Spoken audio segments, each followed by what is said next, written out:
Hello everyone, this is your friend Shinobi Nexus 2.0 and we are back in new fanfic.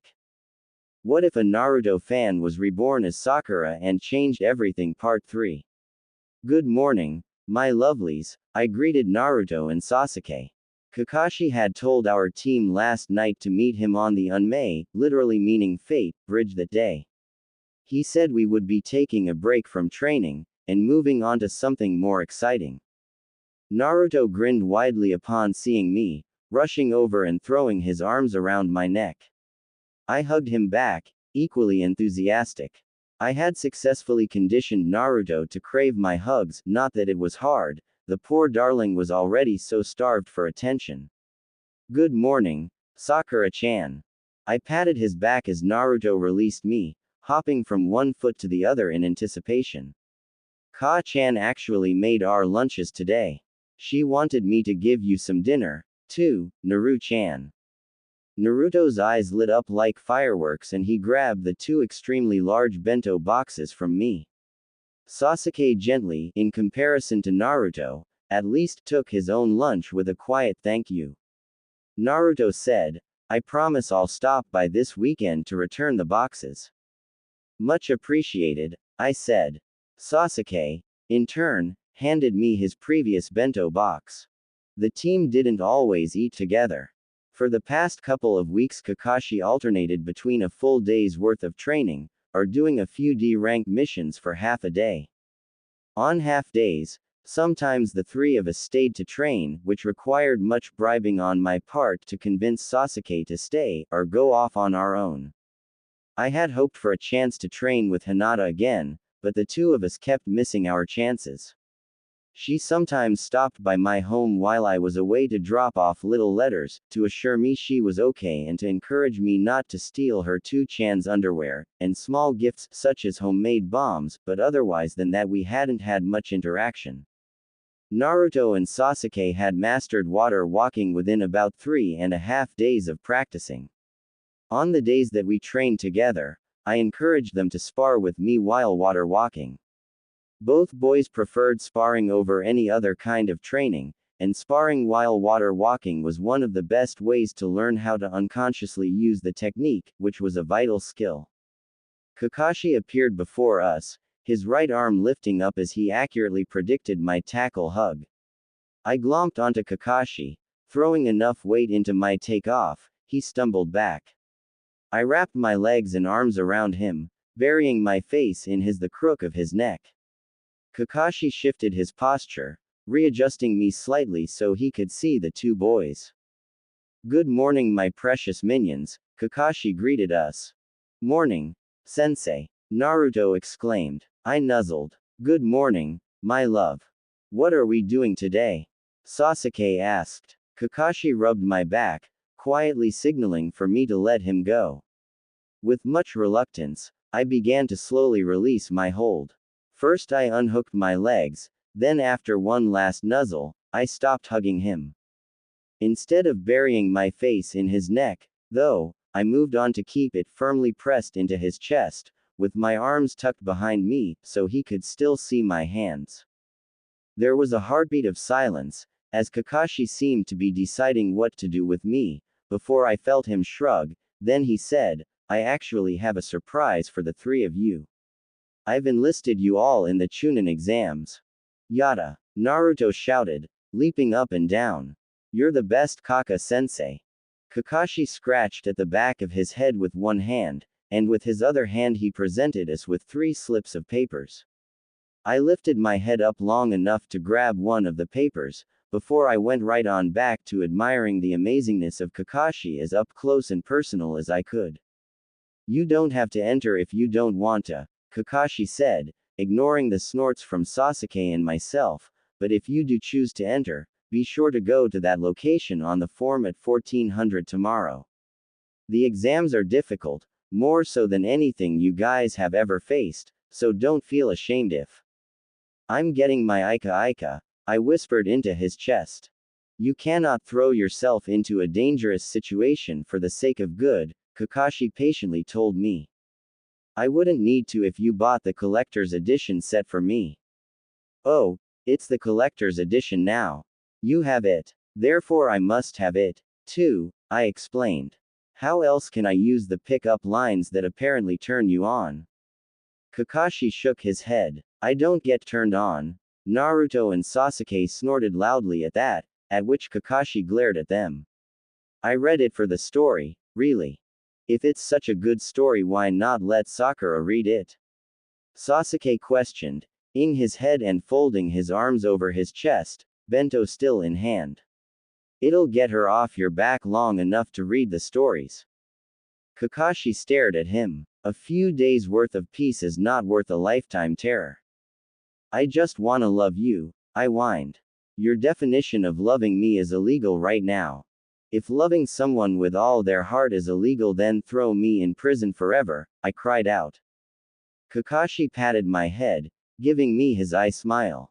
I would if I could. They all chuckled as I dropped to my knees from the sheer weight those cruel words forced upon me. While I tried to recover, Naruto asked Kakashi, is that all you wanted us for? Yep, Kakashi answered, making the pea pop. Kakashi-sensei, I asked sweetly, many ideas beginning to swarm inside my head. Yes, Sakura-chan, the Chunin exams, in between Part 1 and Part 2, are there breaks?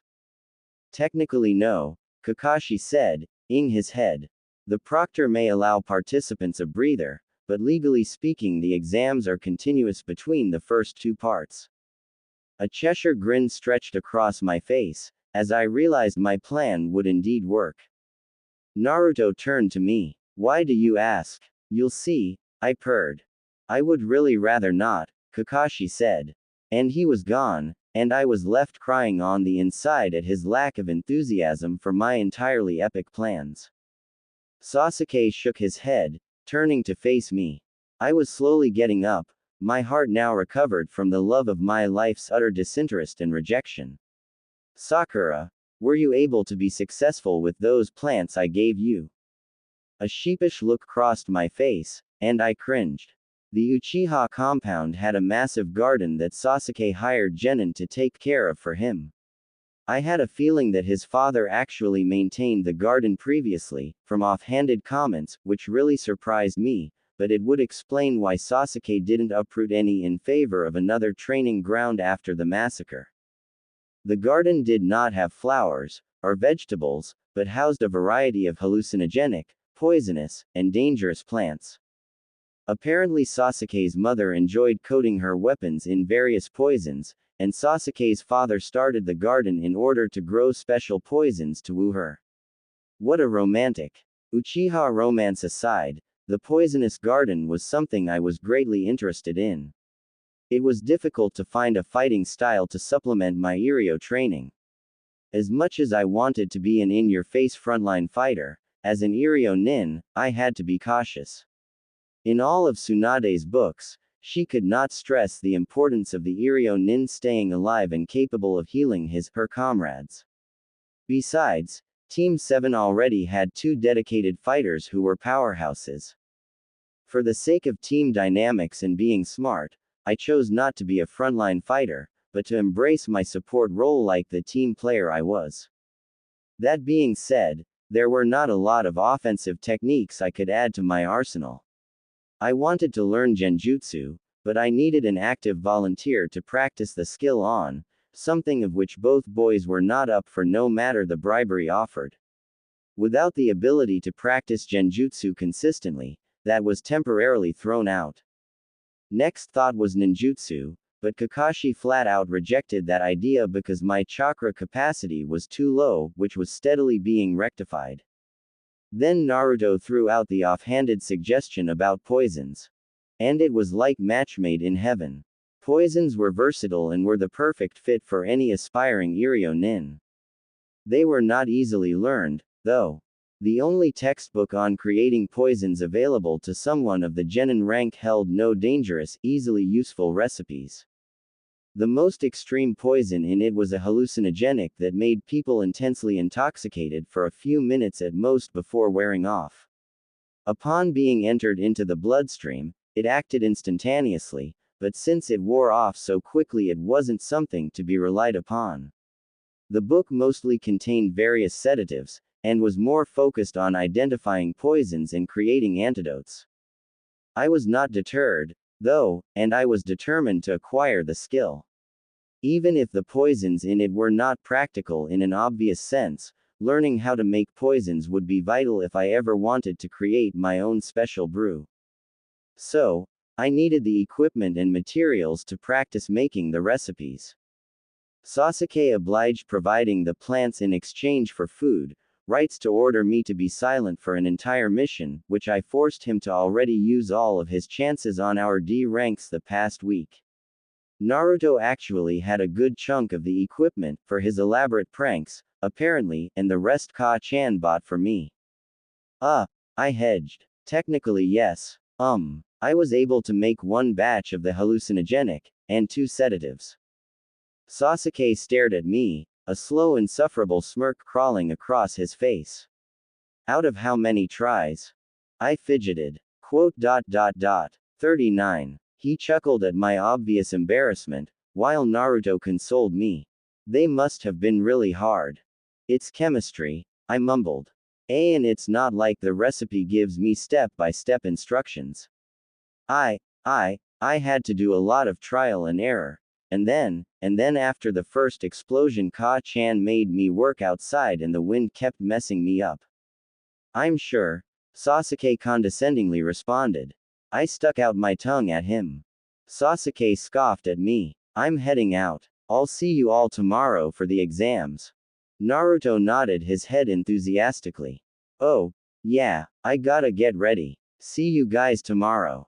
Bye. I mumbled as the duo rushed off in opposite directions. Weren't we supposed to meet Gaara today? Oh, yeah, wait. How come we didn't? How did I change that? For some reason the thought made me uneasy. I wasn't trying to actively change that encounter, yet that's what I ended up doing without even trying. The differences that should have happened were Haku and Zabuza living, and Hinata and I becoming badasses way sooner than our canon counterparts. How did those things factor into preventing Naruto and Sasuke from meeting Gaara? Well, maybe we can still find him. This should be the day they come into Konoha, right? How are we supposed to find him? We're chakra sensitive, right? That's prepubescent of being chakra sensors. Surely we can try to sense Shukaku's Jinchuriki. So we just walk around the village trying to see if we can sense a big ball of malicious chakra. Got any better plans? Nope. I must have wandered around Konoha for an hour before I got an odd tingly sensation in the back of my mind. It reminded me of a swarm of buzzing bees, or a sandstorm, that kind of constant buzzing, grinding noise. The odd sensation perked my interest enough that I began to feel for it. Sensing through chakra was weird. I felt like I was trying to find a dying flashlight on a hot summer day, only able to find it by feeling for its warmth because all my other senses were non-existent. Weird. With a capital W. It was doable, but it made me feel awkward. I continued to head north in Konoha until the buzzing, grinding sensation was overwhelming. My eyes roamed around, widening once I saw the source of the sensation. There they were. For a moment, I was stupefied because I couldn't believe I actually found Gaara and his siblings through sensing them with my chakra. That moment did not last long, however, because I realized that Temari was arguing quietly with Kankuro, gesturing towards a map. Seeing my chance, I hurried over to them. Hi, welcome to Konoha. You guys look lost. Need any help? I offered, my words coming out in a breathless rush. I'm always happy to help cuties. Temari flashed me a brilliant smile. Do you know where the Sunbeam Hotel is? I nodded. Yeah, it's on the opposite side of the village. That made Temari shoot Kankuro a dirty look, at which the puppeteer shrugged. I'd be glad to take you all there. I'm Haruno Sakura. Temari offered, and these are my brothers, Gaara and Kankuro. I took her hands in my own, bowing down and kissing the back of them. It is a great pleasure to meet such a beautiful kunoichi like yourself. She yanked her hands back, eyeing me oddly. Right. Lead the way, Haruno. Just Sakura, I told her, turning my back towards them and beginning to make my way through the streets. Many of the villagers unconsciously gave a wide berth to the Jinchuriki. I wasn't worried, though, because Shukaku was pretty fun person. A bit sadistic, cynical, and twisted, but fun.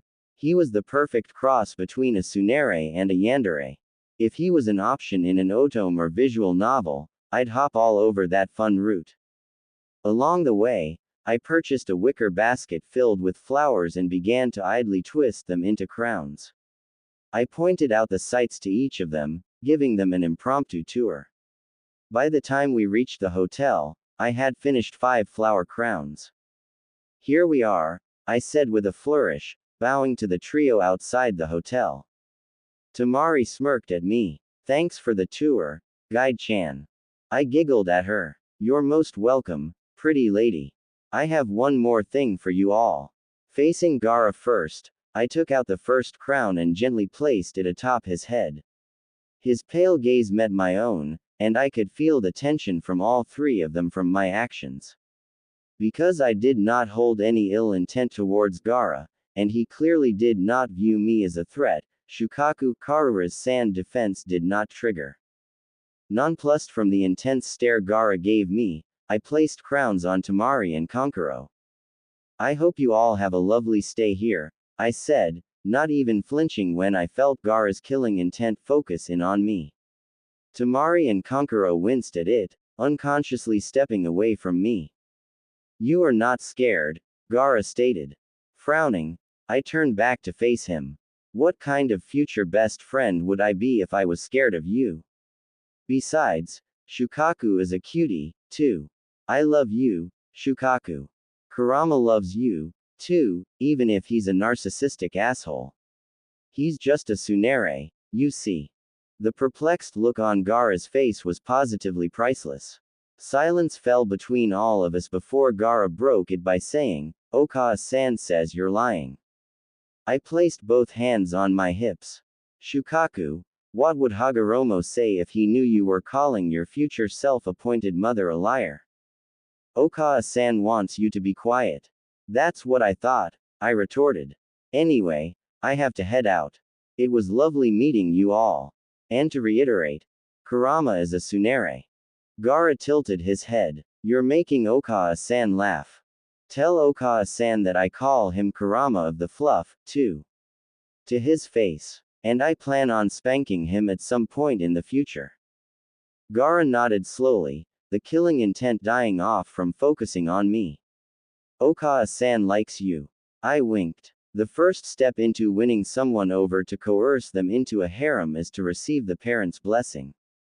Not a necessary step, but it makes it easier. What? Tamari whispered, entirely bewildered. Gaara will inevitably join my harem, I explained to them. There is no stopping that. Shukaku-sama will join eventually, as well. What? Kankuro echoed. Ooh, look at that time, I gotta go. Peace on earth and all that, bye-bye. The Chunin exams, Ka-chan repeated, her pretty green eyes lighting up. How wonderful, Sa-chan. I beamed at my completely awesome Ka-chan, pausing in devouring my absolutely delicious meal that night in order to do so. Tu-chan reached over and ruffled my hair affectionately. That's our girl, though. The gesture made me remember another one of Sakura's memories, and I felt a surge of affection from that memory towards Ka-chan and Tu-chan. I had almost all of her childhood memories of Tu-chan and Ka-chan by that point, along with some strong attachment to said people. I sincerely wished I had these parents instead of my first set, but c'est la vie. It might seem a little odd to adopt brand new parents, especially in the way that I had done so, taking over their daughter's body, but at times it genuinely felt like I was Sakura and they were my parents. It was difficult to fight the sensation, and for brief flashes I could even forget about my first life and wholly embrace the current one. I lapped up their praise for that night, enjoying the utter love and warmth they held for us, me. It was a non-existent thing in my first life, so I figured I should cherish all I could get in my second life. When dinner was over, I headed up to my room and prepared for my epic plan to conquer the Chunin exams. The next morning, I took my time to double check that I had everything prepared. I ran through my checklist several times, and only when I was satisfied, did I leave to meet with the team. Naruto and Sasuke were waiting for me a little ways from the academy. Good morning. Good morning, Naruto cheerfully greeted. I placed small snacks in each of their hands. Ka-chan says that we should make sure that we have plenty of energy for the exams. Naruto gleefully began to nibble on his onigiri, while Sasuke ate his at a slower pace. I shifted the weight of my backpack, hands free, as I had already eaten mine on the way there. What's in your backpack? Naruto asked, noticing how bulgy it was. Duplicates, was my only response. Duplicates of. You're a cutie, I told him, patting his cheek before turning and heading inside the academy. I felt both of them follow behind me, taking note that Sasuke's chakra reminded me of carpet shock, and Naruto's felt like a bonfire. Kakashi's chakra reminded me of the flower asphodel. Did I mention how chakra sensing was weird? Because it was. It was really, really weird. We headed up the stairs, and upon rounding the corner we found an abundance of genin standing outside a room. Please, just let us through, Tenten pleaded with the fake genin who were actually Chunin guarding the door. I called out, I wouldn't bother, people from Guy's team. That's not the right room, it's under a genjutsu. All eyes snapped towards me, and I smiled happily. Tenten, Lee, and Neji recognized me almost instantly, because Lee gasped. You're the brave maiden who defended your friend against Hyuga-sama. Yes, I said, ignoring the dubious looks Sasuke and Naruto gave me. Yes I am. Seriously, though, you guys shouldn't be bothering with that. I thought Kakashi-sensei's rivals team would be smarter than that. Lee cringed, while Tenten looked sheepish and Neji turned his back on us, already walking away. Come on, my team, I said, looking over my shoulder to Sasuke and Naruto, the real room should be upstairs. How do you know that? Naruto loudly whispered to me. I'm chakra sensitive, I answered. And I can count. Naruto nodded sagely at my response, and the three of us continued on our merry little way. Wait, Lee called out as the three of us entered another room. We stopped as one, each turning back to face Team 9. Your name, fair maiden? Haruno Sakura, I said, doing a little curtsy. My teammates are Uzumaki Naruto, I gestured towards Naruto who did a jovial wave, and Uchiha Sasuke otherwise known as Duck Ass. Sasuke shot me a venomous look. Go to hell, you perverted woman. I'll save you a seat, dearie, I responded back cheerfully. You guys are guys kiddos, right? Yeah, Tenten said hesitantly. We didn't mean to listen in on your conversation with Hyuga-sama. It's quite alright, I reassured her. He needed some sense knocked into him, and being the sensible person, Sasuke and Naruto snorted at that. I took it upon myself to do so. It was very brave, Sakura-san, Lee exclaimed. I admire your courage, and your beauty. Please, go out with me. Sasuke was aghast. Are you insane? I smiled at Lee. I've decided to wait until I'm of age to date anyone, but you can join my harem. Tenten paused. You're not dating, but you have a harem. Yes. Lee was heartbroken. Oh, if it makes you feel any better, Naruto hesitantly began, she only has 2 people in her harem so far. 3. I corrected Naruto. Hina-chan joined a couple weeks ago. Naruto nodded. Okay. 3. Then he paused. How come I'm not in the harem? You are welcome to join my harem, sweetie, I told him, patting his shoulder. I view you too much as a son, though, to do anything. You'd be like the designated cuddle buddy in the harem. Naruto perked up. I love cuddles. Count me in. This is irritating. Let's go, Tenten, Neji muttered, giving me a contemptuous glare. But, Lee began, torn, I do not wish to. Tenten grabbed Lee's hand. Come on, Lee. You can talk to Sakura-san after the exams. I waved goodbye as Team 9 left ahead of us, quite happy with the impression I had left up upon them. I had faith that Naruto would still get his chance to therapy no jutsu neji, but if by some odd chance that didn't happen, I was fully prepared to lock Hiashi and Neji in the same room together until they were bestest of buddies. Or blackmail them. Either way worked for me. Sasuke watched them leave for a moment before shaking his head. I can already tell these exams are going to be a hassle. I reached over and patted his shoulder, ignoring how he instinctively flinched from my touch. As I conditioned Kakashi, I would condition Sasuke, too. Not as demanding as Kakashi for a multitude of reasons, but I was determined for Sasuke to get used to hugs, and physical contact in general. The lack of affection in his life after the massacre definitely played a huge role in his antisocial, and borderline sociopathic tendencies.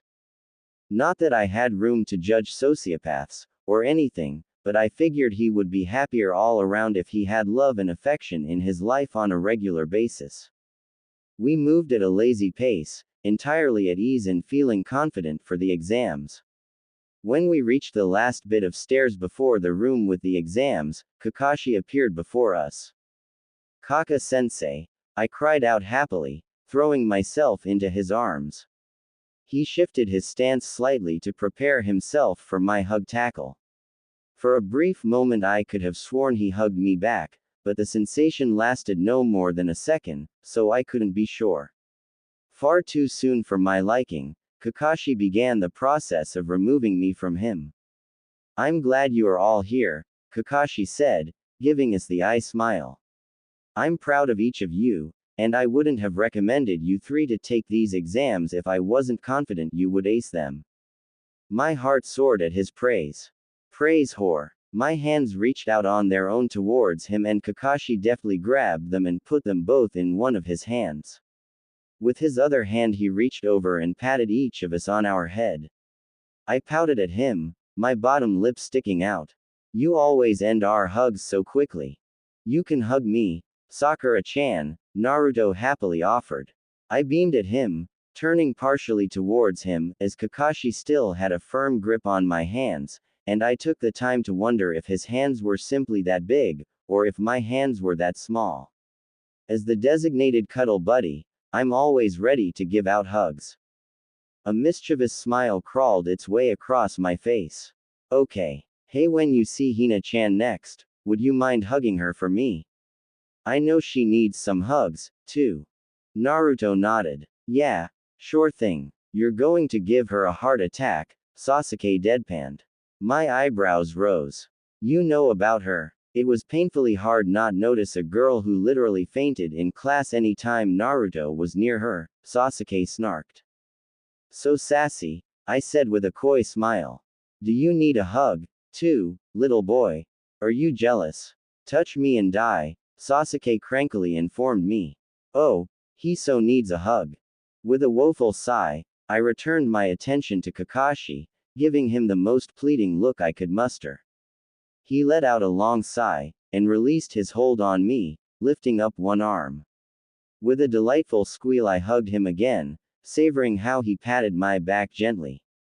Deciding not to push him for his wondrous gift, I then turned around and latched onto Naruto to satisfy my intense desire to hug people. Naruto squeezed me tightly, being the all-around ball of sunshine and love he was. The two of us are going to fill this world with so much love no one will ever be angsty again. As long as a member of the Uchiha are still alive, that's not going to happen. Shish. Yes it will. Everyone knows the greatest power of all is love and friendship. No, that would be a neutron star about to go out in style. Deidara would probably give his life for a chance to see that. Single quote. Kakashi continued to eye smile at us. Well, I'll be watching, minions. Try not to embarrass me. Sasuke and Naruto pointedly looked towards me, and I whistled innocently. Try not to you ally harass the other genin, Kakashi told me. I don't know, man, I confessed. The goggle gods told me to go on a hugging spree before the second task. Of course they did, Sasuke sardonically said. Why wouldn't they do anything but enable your delusional fantasies? My fantasies will not remain delusional for much longer, I vowed. My harem will come to life, and as soon as I hit what passes for adulthood in this world, I will indulge in every fantasy my body can handle with said harem. You are a depraved person, Sasuke informed me. I didn't say they would be UAL fantasies, I pointed out. For all you know, I was referring to a 72-hour Uno marathon, or who can keep backflipping the longest before getting sick. You're the one that jumped to things of that nature. He flushed. You said adulthood. My legs would have finished growing by the time I reach adulthood, therefore I have a greater chance of winning the backflipping contest, I explained. Geez, get your mind out of the gutter. Yeah, Sasuke, don't be such a perverted bastard, Naruto agreed with me, grinning wickedly. Before the Uchiha could begin throttling either of us, Kakashi cleared his throat. Glad to see your team dynamics are strong as ever. Don't maim each other before the third part, bye. And he was gone. I missed him already. Naruto clapped his right fist into his left open palm. Alright, let's kick some ass and take some names.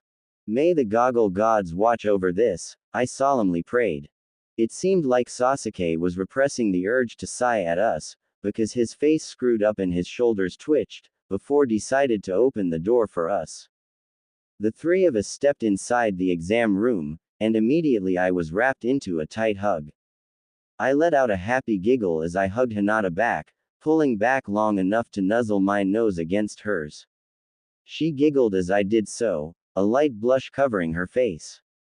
Sakura-chan, I have missed you. And I have missed you, my princess, I informed her, looking her up and down. Her jacket was nowhere to be found. Instead, the heiress wore a lilac t-shirt with a little pale blue flower over her left. Her arms were bare, displaying her well-earned muscles. I noticed that she wore matching wristbands as me, except while mine were pink, hers were a pale blue with a lilac Sakura flower in the center, with matching shinobi gloves. She kept her standard pants and shoes. However, I noticed that she also chose to grow her hair out a bit more. You look positively adorable, I told her, eliciting another blush from the girl. She's not the only one looking adorable today, Ino interjected, wrapping an arm around my waist. Hinata and I both welcomed the blonde Spitfire into our hug, causing Ino to blush and smile happily, which made Hinata and I giggle. We are all adorable today, I declared, relishing the group hug and the feeling of warmth in our little circle. Naruto gave a whine. Hey now, as the designated cuddle buddy of the harem, why am I not included? Ino and I rolled our eyes, but lifted our arms to allow Naruto to join. Hinata let out a quiet gasp when the hero tackled into us, laughing happily to be a part of the group hug. Poor Hinata was struggling not to faint. Her face was redder than Madara's armor, and she was borderline hyperventilating. Thankfully for her, Kiba's next crude comment triggered Ino and Naruto into round on him and focus their annoyance on him. Hinata seized the moment, and promptly hid behind me, burying her face in her hands. I patted her back consolingly, watching as Kiba and Naruto escalated their pissing contest. Our little group continued to watch our most boisterous members bicker until I noticed a certain someone heading our way. Kabuto approached, a smile on his face, and before he opened his mouth, I threw my shoe at him. Get out of here, you piece of shit. Don't even open your mouth. Leave before the next thing I do is take a spoon, gouge out your eyes, and spoon feed them to you. Then choke you with said spoon. My previous classmates gaped at me, while I glared hatefully at the lying liar who lies. Kabuto looked positively shell-shocked. You Sakura-chan? Hinata inquired hesitantly, entirely bewildered. I did not give her my attention, yet, entirely focused on channeling every bit of my desire to kill the pos that was in front of me. Kabuto took a step back, playing the perfect role of being intimidated. I guess I'll leave. Only once the threat was gone, I relaxed and beamed at all my friends. Don't worry about it, guys. But that guy is the worst kind of scum you will ever meet. I will definitely do some not nice things to him one day. Sasuke's eyes lit up with understanding. Wait, is that? Naruto looked between us for a moment, before he, too, realized what Sasuke was asking. Sakura-chan. Was that? Yes, I confirmed. His name is Kabuto, and what he has done is unforgivable. That guy? Kiba asked, incredulous. What did he do? Ino's brow furrowed. I can't say, yet, I answered. But you guys will know within the month. And you all may very well come to hate him in the coming years. Shikamaru spoke up for the first time since we entered the room. If he's that bad, why is he still a Konoha genin? I can't tell you that. The goggle gods warned me about telling anyone about the things he has done, without solid proof. It's very dangerous. The Shikamaru began, but Naruto gave him a look, and the Nara air fell quiet. Then there was a big puff of smoke, and Ibiki appeared in all his bad Asura. All too happily, I pushed out the yucky thoughts of Kabuto, focused entirely on enacting the next part of my epic plan. As soon as I got my test, I flipped it over and began to draw a detailed image of Kakashi and me getting married, with the Akatsuki replacing the clouds with flowers, and they each wore masks all around us. Hidan was the officiant, and Hinata acting as my maid of honor. I drew Tobi as Kakashi's best man, with Naruto and Sasuke as groomsmen along with Guy. The pack of cuties were also dressed as groomsmen with cute little bows, and Pakun acting as the ring bearer. All the Konoha ladies with Tamari and Konan were dolled up, acting as my bridesmaids. It was an outdoor wedding, with lots of trees, clouds, and typical wedding stuff. I finished the picture and shaded it halfway through the test, and then I flipped it over and began to draw each Akatsuki duo in each box. Starting at the top left was Konan and Nagato enjoying some tea, with the ghost of Yahiko blowing kisses to Konan. Top right was Itachi and Kisame, Itachi knitting while Kisame ate some sushi. Below them was the zombie duo, Kakuzu holding Hidan's head and smirking, while Hidan was throwing out curses. Beside them was Deidara and Sasori competing over if art was everlasting or brief. Below them was Tobi being a cutie with Mia. To the box next to Tobi was Obito and now proudly holding up goggles to the goggle gods, then below them was Mawako, Naruto, and Kurama posing for a photo. Finally beside Mawako, Naruto and Kurama, was Madara eating cakes with Hashirama. In the box that was meant for the 10th question, I wrote, "The goggle gods blessed me with the knowledge that your test is bullshit. Praise be to the goggle gods, you heathen." I decided to finally pay attention to my teammates, noticing the Sasuke had completed his test, and Naruto was giving Hinata a look of sheer awe. That made me a bit curious. Upon further inspection, it seemed that Hinata had literally swapped their test sheets after finishing her own. She was nearly done with Naruto's. The sheer size of the balls she had grown over the past month left me breathless. Love and encouragement did wonders. I never understood why people don't live by that. If everyone cared, so many problems would be fixed. If everyone loved, nothing else would get done. We'd all become lazy, having no reason to aspire for more. That is so not true. Get your cynicism out of my optimism. Get your optimism a checkup with reality. It really needs it. I promptly began to ignore my Debbie Downer inner. The first part ended without any big scene, or fuss. Anko arrived, as in person as she was in the anime, and instructed us to follow her. I was in the lead following her, admiring her shapely form. The other genin seemed content in giving her birth. Your butt is the second best butt I have ever had the pleasure of seeing. That made the poison mistress stop, irritated. Second best. Kakashi-sensei has the best butt, I explained to her. She paused in her walking, then shook her head. Even if it's him, my ass should be way better. I mean, like, don't get me wrong, I said to her, ignoring how Naruto was tugging on my sleeve and gesturing wildly for me to be quiet. Almost the entire group of genin that was following behind Anko was listening to our conversation. Your butt is very attractive, and you have this whole vibe going for you. Easily the East Kunoichi I have personally seen, but Kakashi-sensei's butt is like. Words failed me and I gestured with my hands. Anko peered at me. I get where you're coming from, but I personally don't see it. I gasped. How could you not? Have you seen his butt? Yes, Anko answered. Every kunoichi has, and a good chunk of shinobi I bet. There were some scandalized gasps and chokes from the participating genin. Anko lightly patted her bum. But he has nothing on his. I'm as smooth as a baby's ass. I have it on good authority that he is, too, I exclaimed. That got another pause, and a leer from Anko. Really? Really? I confidently told her. How do you know? Who told you? I hesitated, thinking that perhaps Kakashi wouldn't want me to inform Anko that I had managed to grab his booty on more than one occasion. I'm not allowed to say. Anko bent over and squinted at me. She stared at me for several seconds, before her eyes lit up and she chortled.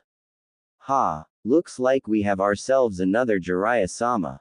I gasped. You know, I can't believe you got the drop on Hataki, Anko commented, placing a hand on my shoulder and making me walk with her as she guided the rest of the genin once more. So is it really that good? It's why I say it's the best. You're biased. You obviously have the hots for your teacher. Not able to deny that with a straight face, I merely smiled in response. That seemed to amuse the lady even more so, because she snickered, patting me on the back. Tell you what, you pass this part, and I'll let you buy me dango. I bowed before her. It would be my honor, oh sweet spirit of sheer innocence. If I didn't know any better, I could have sworn I heard groans of disgust from behind me. Clearly, must have been my imagination.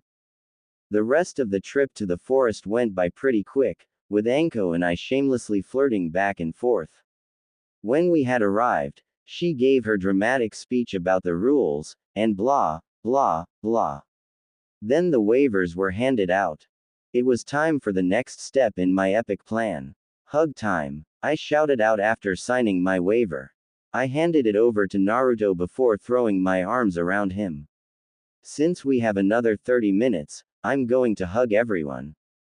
Naruto patted my back. Everyone. I pulled away from him, already running towards a complete stranger from Kumogakure who had a nice butt. Everyone. I returned to my team a few minutes before we had to enter the forest. Each group was assigned a different area and an assistant lead as to different gates. When it was time for the second part to begin, the door to the Forest of Death unlocked, and the assistant stepped back with a smirk. We stepped inside the Forest of Death.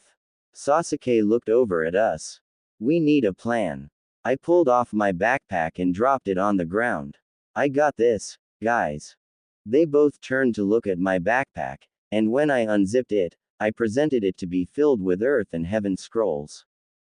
They stared at it. What? Sasuke deadpanned. Kakashi-sensei said the exams didn't end between part 1 and part 2, I began to explain, so technically as soon as we knew the parameters of part 2, we could act. Anko-sama did not specify that we had to take the scrolls while inside the forest. She only stated that we had to present one heaven and one earth scroll at the tower by the end of 5 days. Naruto was bewildered. So how did you get all those scrolls, Sakura-chan? Remember how I went on my hugging spree earlier? I asked. Well, while I was hugging people, I pricked them with my hallucinogenic poison, the one that makes them super drunk, and then I nicked their scrolls while they were feeling hazy. Sasuke's brow furrowed. When the poison wore off, though, wouldn't they realize they had a missing scroll? I left a duplicate in its place. How did you know to make duplicates? The goggle gods, I answered, zipping my backpack up and slinging it back over my shoulders. Anyway, that's the abridged version. We have our scrolls, so let's head to the tower, yeah. Naruto grinned brightly at me. That's so amazing, Sakura-chan. You're always so prepared. Yes, I drawled out slowly. Obviously there was a bit more to the story. I didn't go anywhere near teams I knew were dangerous, or I felt had chakra levels higher than regular genin. Several of the teams participating were overly arrogant and lowered their guards around me, which was another criteria for me to target them, misbelieving I was only a little girl. Joke's on them, though. I'm a crazy woman, I keep everyone on their toes. That you do. Sasuke shifted, still giving me a disbelieving look. Okay, let's head to the center tower, then. I saluted. Brilliant plan, good sir. Last one, there has to be everyone else's slave. Naruto let out a scandalized gasp, while Sasuke grimaced. No. Party pooper. I pouted, already taking off into the trees. It would be pretty swell if our team managed to beat the others to the tower. We could break a whole new record, you know. I bet Kakashi would feel super proud of us and praise me bunches if we did that. That thought made my heart skip a happy beat. My feet landed with soft thuds as I leapt from branch to branch, Naruto and Sasuke flanking me. Sasuke's eyes had shifted into a Sharingan, and he seemed to be constantly scanning our surroundings. Naruto had an inordinately happy smile on his face, looking like the most pleased pickle in existence. I felt the urge to ruffle his hair every time I looked over and saw that smile. We moved quickly, not pausing when we heard the first screams echo throughout the forest. Naruto and Sasuke, never ones to turn down a competition, did their best to race to the tower. Even without the penalty to the loser, all of us were motivated to be the first team to reach the tower. If everything had gone according to plan, we would never even have to see Orochimaru. Unfortunately, things did not go according to plan. But, hey, that's what backup plans were for. So when that big gust came out of nowhere and blew us all away, in the same direction, though, because we were tightly packed together in our race, I wasn't too surprised. And when Orochimaru walked towards us, disguise firmly in place, with a smile on his face, I knew it was time for the backup epic plan. The killing intent flooded the area, freezing my teammates for a brief moment, and stunning me for a split second before excitement and adrenaline overrode me. The widest smile possible stretched across my cheeks in anticipation for one of the best damn villains in written history, in my totally biased opinion, approached us. The goggle gods warned me of your impending arrival, I told Orochimaru, as I pulled out a small scroll from my backpack. The creepy, in a cool way, snake man chortled. Did they now? Do you know who I am, then? I nodded my head. Of course, Orochimaru-sama. I have your complete collection of anatomy guides in my room. I would have brought them to get your autograph, but I was worried they would get damaged in the forest. Orochimaru laughed once more, his killing intent idly dying off. Sasuke and Naruto slowly moved to flank either side of me, both eyeing Orochimaru cautiously. I wouldn't have thought one of Konoha's little seedlings would be allowed to want my autograph.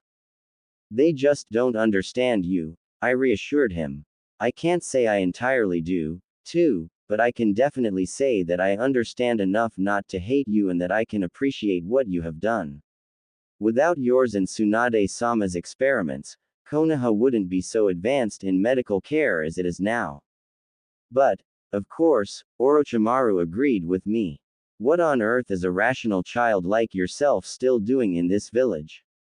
Rational. Sasuke repeated, incredulous. I'm in love with Kakashi-sensei, I explained. I couldn't bear to just leave him.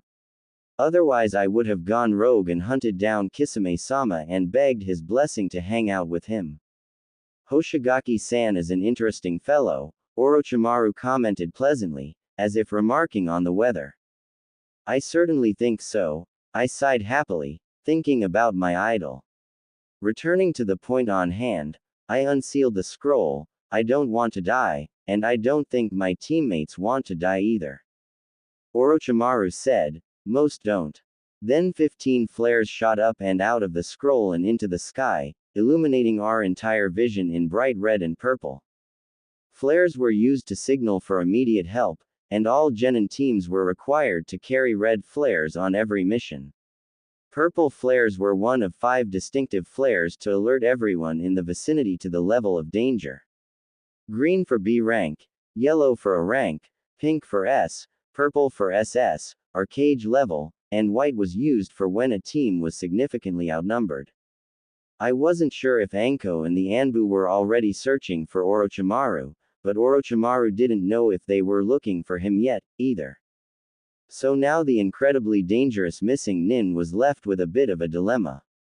He clearly didn't want to confront an entire squad of Anbu, which he did not know if they were coming or not, but being the cautious genius he was, he would assume they were, but he very much wanted to give Sasuke a curse mark. Orochimaru frowned. That's no fun. I don't want to die, yet, I told him. I am sorry. If I knew for sure you wouldn't kill us, I wouldn't have shot up the flares. I suppose I can't fault you for that, Orochimaru allowed, causing me to beam at him, but really. You cut my time significantly. Next time we meet up, I'll buy you lunch as an apology, I offered. Orochimaru tilted his head at that, and then he was a blur in the next moment. I didn't feel any killing intent coming from him, so it greatly surprised me when the next instant I saw him, he was digging his knee up into my diaphragm and sending me hurtling through the trees before I landed with a very dizzying thud. Pain shot throughout my entire backside, and I knew that he had successfully broken several bones with one kick. Blood pooled into my mouth, as I struggled to stay awake. Each breath burned, and I could not take in enough oxygen to breathe properly. He had induced traumatic pneumothorax when the ribs broke inwards and punctured my left lung. As the edges of my vision blackened, I knew I had to work quickly before I suffocated, or passed out. Thankfully, adrenaline worked wonders on dulling the pain and giving me a semi-clear mind to focus on what to do in order to survive. I heard shouts, and I felt more than I saw, the battle commence around me. Praise to the goggle gods that my backpack was still on me, so I was able to take out my emergency medical supplies. With extremely shaky hands, I pulled out the emergency syringe and jabbed it into my chest, reinflating my lung. It caused enough immediate relief that I took a staggering breath and worked to remove my ribs from my lung and heal the tissue. I wouldn't be able to repair the broken bones properly in the current environment, but I could deal with that pain. The holes were small, enough so that they would have been able to heal on their own given enough time, and my body all too happily regrew under my shozen. I calcified my ribs so they would not break off, but I'll have to re-break my ribs to set them properly, I thought with a grimace. Once the immediate threat to my life was taken care of, I took stock of the rest of my injuries. My right shoulder was dislocated, holy hell that hurts, and either my hip was out of place or fractured, and my back felt like it was going to be a big angry bruise for a month. None of which were life-threatening, so I ignored them in favor of finding my teammates. I could not have been distracted for more than a minute, and already Naruto and Sasuke were unconscious and Orochimaru was gone. I tried to stand back up, but my hip protested so much that I had to pop it back into place myself before doing anything else. I bit hard on my bottom lip to keep from crying out as I heard the pop from twisting my hip back into place. I took a few moments to recollect myself before forcing myself to stand up and hobble over to Naruto. I sent a jolt of chakra into his system, in hopes of awaking him, and I was pleasantly surprised when he gave a low groan. The hero opened his eyes, and blearily looked up at me. Sakura-chan. Hello. Do me a favor. He sat up, grimacing. Yeah, what's up? Pop my shoulder back into place. Naruto nodded his head, then hesitated. I don't know how to do that. It's okay, I'll guide you, I reassured him. I leaned back on my butt, before sinking down onto the ground to lay flat on my back. Grab my right elbow with your right hand, and my right wrist with your left hand. Naruto tentatively did so, his clear blue eyes bright with obvious worry. Good. Now slow and steady, pull my arm away from my body. As he did so, I had to turn my head away and bit down hard on my lip and tongue. It took a couple of tries, but he was eventually able to pop it back into place. With that being settled, I did a quick diagnostic of Naruto, damn grateful Kurama of the fluff was already healing him before I headed over to Sasuke. Disappointment flared through me before I pushed it aside. Sasuke had the curse mark. Despite heading straight towards the tower, and only being a few hours away, max, Orochimaru still found us. He still headed straight towards us. Short of spilling everything to the Hokage and taking a trip to T&I, was there anything else I could have done to prevent that? I don't think so. Even then, that's not a guarantee Orochimaru won't find some other to get to Sasuke. We did the best we could under the circumstances, and with the criteria of, not wanting to die, yet. It was still frustrating. But frustration got me nowhere, and it wasn't a pleasant feeling, so away that went. Naruto squatted down on the opposite side of me, his brow furrowed as he looked at Sasuke. What do we do? It's unsafe to treat him out here, I said slowly. We're only a few hours away from the tower, so let's rush there. He should be okay until we get there. Then what? I'll take care of it. Don't worry about it. Naruto smiled brightly. Okay. I trust you, Sakura-chan. Unease settled in my stomach at his words for some reason. Naruto grabbed Sasuke's right arm and slung it over his shoulder. I did the same with Sasuke's left arm, and the two of us ran as fast as we could to the tower. As soon as we entered the tower, I ripped off my backpack and pulled out a heaven scroll and an earth scroll. Quickly, I unrolled both and placed them over one another. Within seconds, there was a puff of smoke and it was not Iruka who appeared in the smoke, but rather a young woman whose name I did not know. She wore her Chunin attire well, with rainbow-dyed hair swept up into a bun in the back. She looked over each of us. Team 7. I nodded for us, hearing Naruto grunt as he shifted his hold over our unconscious teammate. She smirked at us. Congrats on being the first to the tower. Your buddy gonna make it. We ran into Orochimaru in the forest, I said, watching closely as her face paled and her eyes widened. He left a gift for our teammate, and we're going to require a sealing team for him. She shifted uneasily at my words. It would be a violation of the rules if teams were granted outside medical assistance until the second part is complete. Tell our sensei, then, so he can prepare the sealing immediately afterwards. Right, the Chunin agreed. Well, you all have free reign of the tower until the 5 days are up. Kitchen is on the second floor, and dorms are floors 3 through 7. Once more, I nodded my head at that. The Chunin disappeared in a puff of smoke, and I helped Naruto carry Sasuke upstairs. We dumped our feverish teammate onto a bed, and then it was time to work. See this mark here? I asked Naruto, pointing towards the curse mark. Naruto pulled up a chair to sit beside me while I worked on Sasuke. He nodded his head. It's some kind of seal. According to my diagnosis and what I can tell from Shozen, it's forcing itself into Sasuke's chakra network. Naruto paled. That's bad, right? Yes, I agreed quietly. Unfortunately, there's nothing we can do about it right now. Neither of us are Fuinjutsu experts, and my medical expertise can only go so far. What we can do is help flush out the toxic chakra it's emitting into his system, and keep his fever down. Is there something I can do? Naruto asked me. Yes. Keep giving him chakra pills, and anti-inflammatory medication. We'll change his cooling pack every hour, too. If it gets too bad, we'll have to give him an ice bath. He's going to be okay, though, right? I hesitated. He's going to have a tough time, but I believe he'll be okay in the end. Naruto. The curse mark is affecting his nervous system, as well. Well, you know how you sometimes go berserk when you use Kurama's chakra. The ball of sunshine ed his head at me. What? The QB. You know. What kind of self-appointed mother would I be, if I didn't know? I retorted. But you understand what I'm talking about, yeah.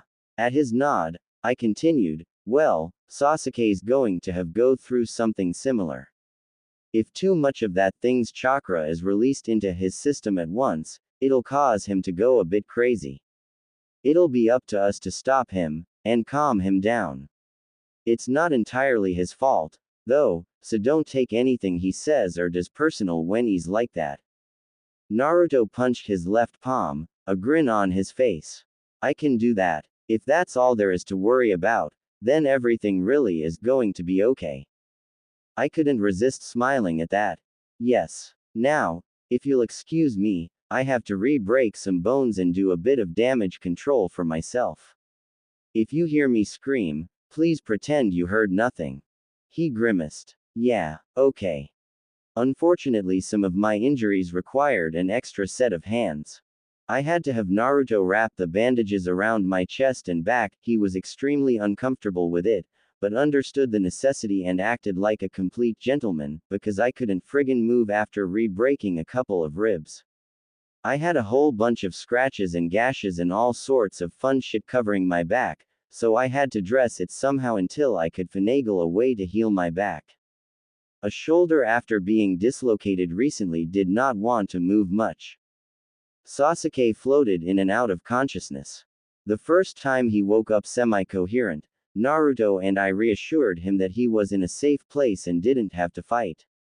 That seemed to trigger his body to shut down and focus entirely on recuperating from Orochimaru's brief encounter.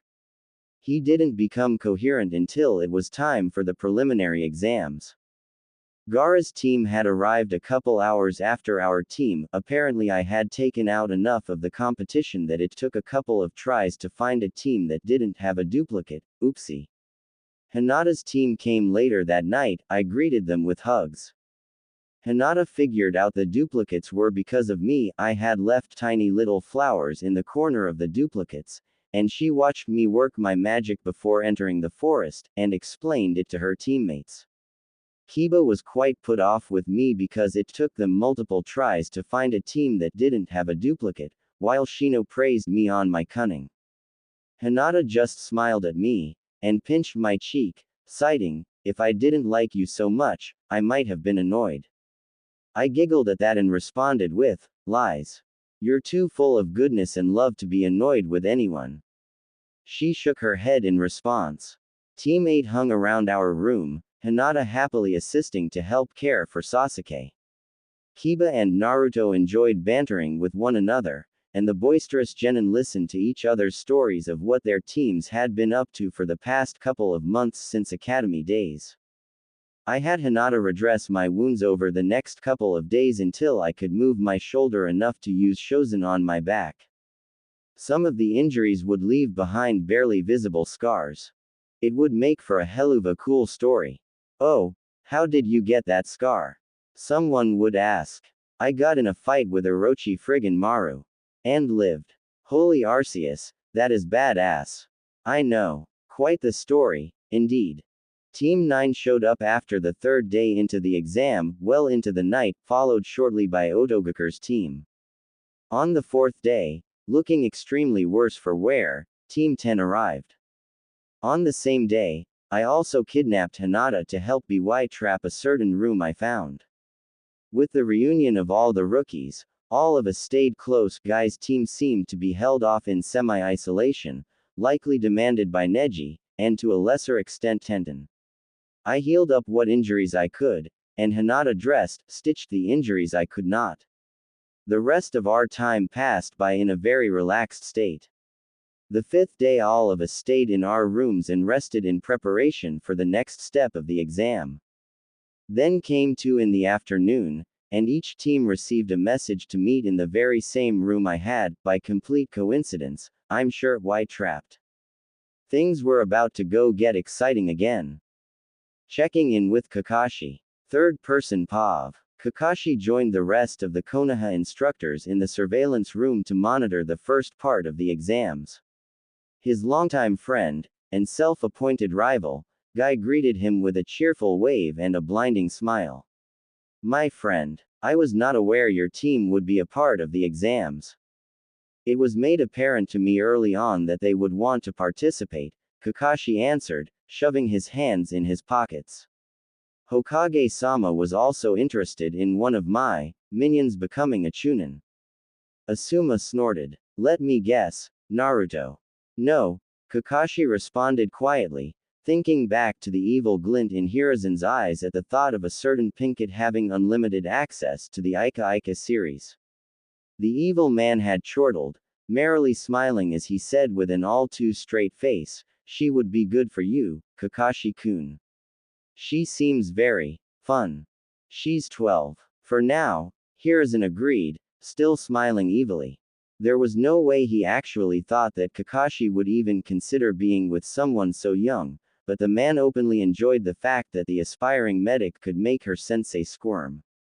Hiruzen was a firm believer in shinobi expressing their emotions, when not on missions, of course, and not turning into mindless tools, and the fact that she brought out honest reactions and feelings from the emotionally repressed retired Anbu made Hiruzen hopeful for his subordinate. Kurenai frowned at Kakashi's response. He favors the Uchiha, then. Kakashi mutely shook his head. Guy chuckled. I am not surprised. Kakashi's fair maiden is most surprising. She brims with youthful enthusiasm. She is not my fair maiden, Kakashi corrected. She is my minion. An evil, perverted minion. Hinata-chan thinks highly of Sakura-chan, Kurenai said slowly. Surely, you must be exaggerating. Kakashi gave her a look as if patronizing a child. Kurenai flushed, looking away in a huff. You were never good with Kunoichi. You probably don't know how to handle her, the poor girl. I'm the victim here, Kakashi protested. She's worse than Jiraiya. No way, Asuma immediately denied. No one is worse than him. She is, Kakashi insisted.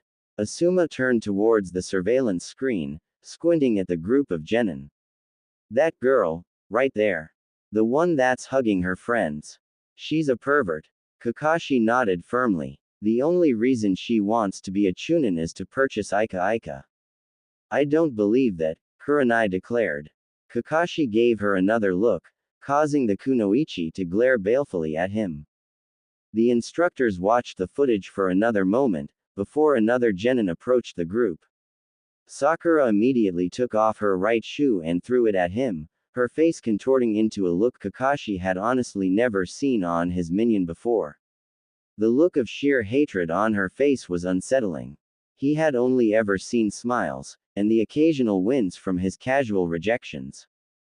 The other genin seemed equally surprised by the venomous looks, and likely words, she threw towards the silver-haired genin.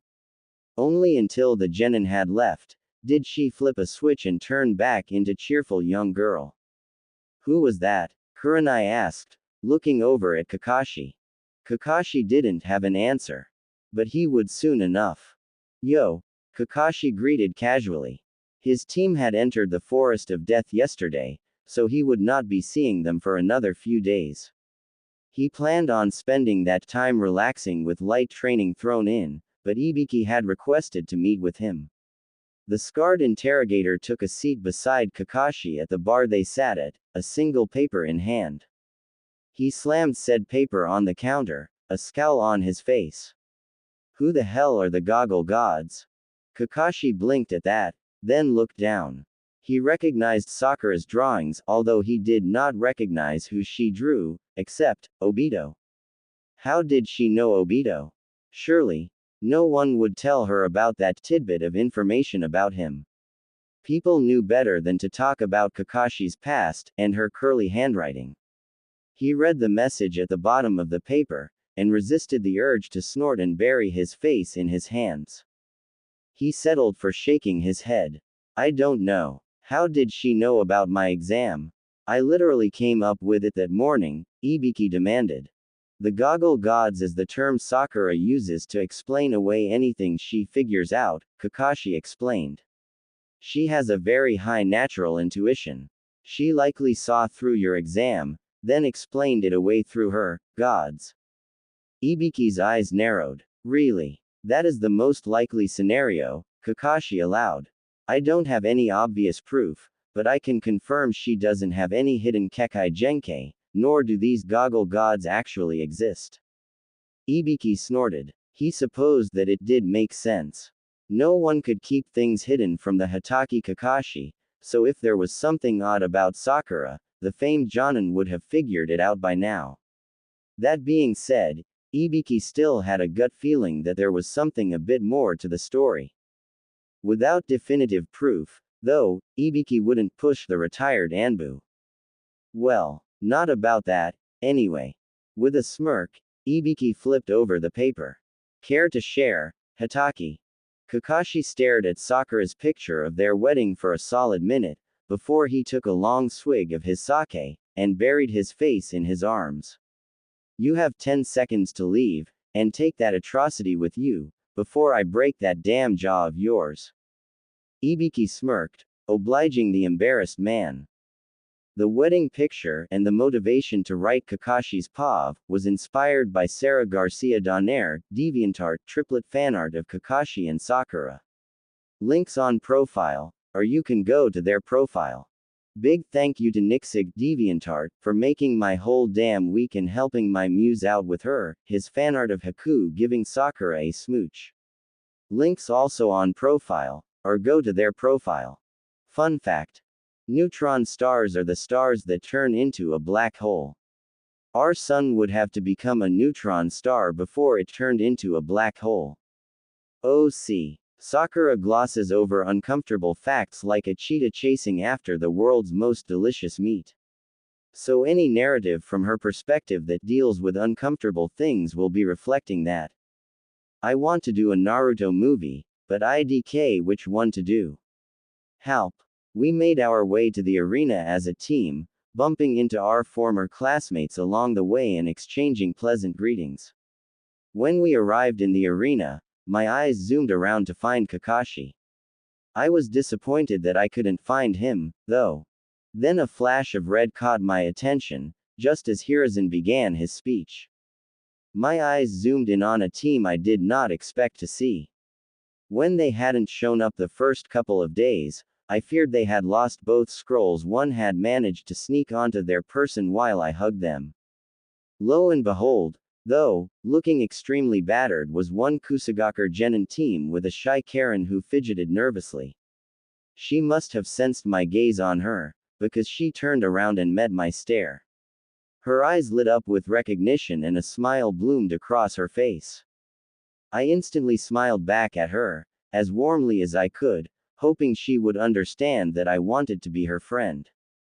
When the Hokage's speech was done, and Hayate motioned for each of us to head up on the balcony before he would announce the first matchup, I reached across the room and grabbed Karen's hand. Both her teammates turned to glare suspiciously at me, before they recognized me.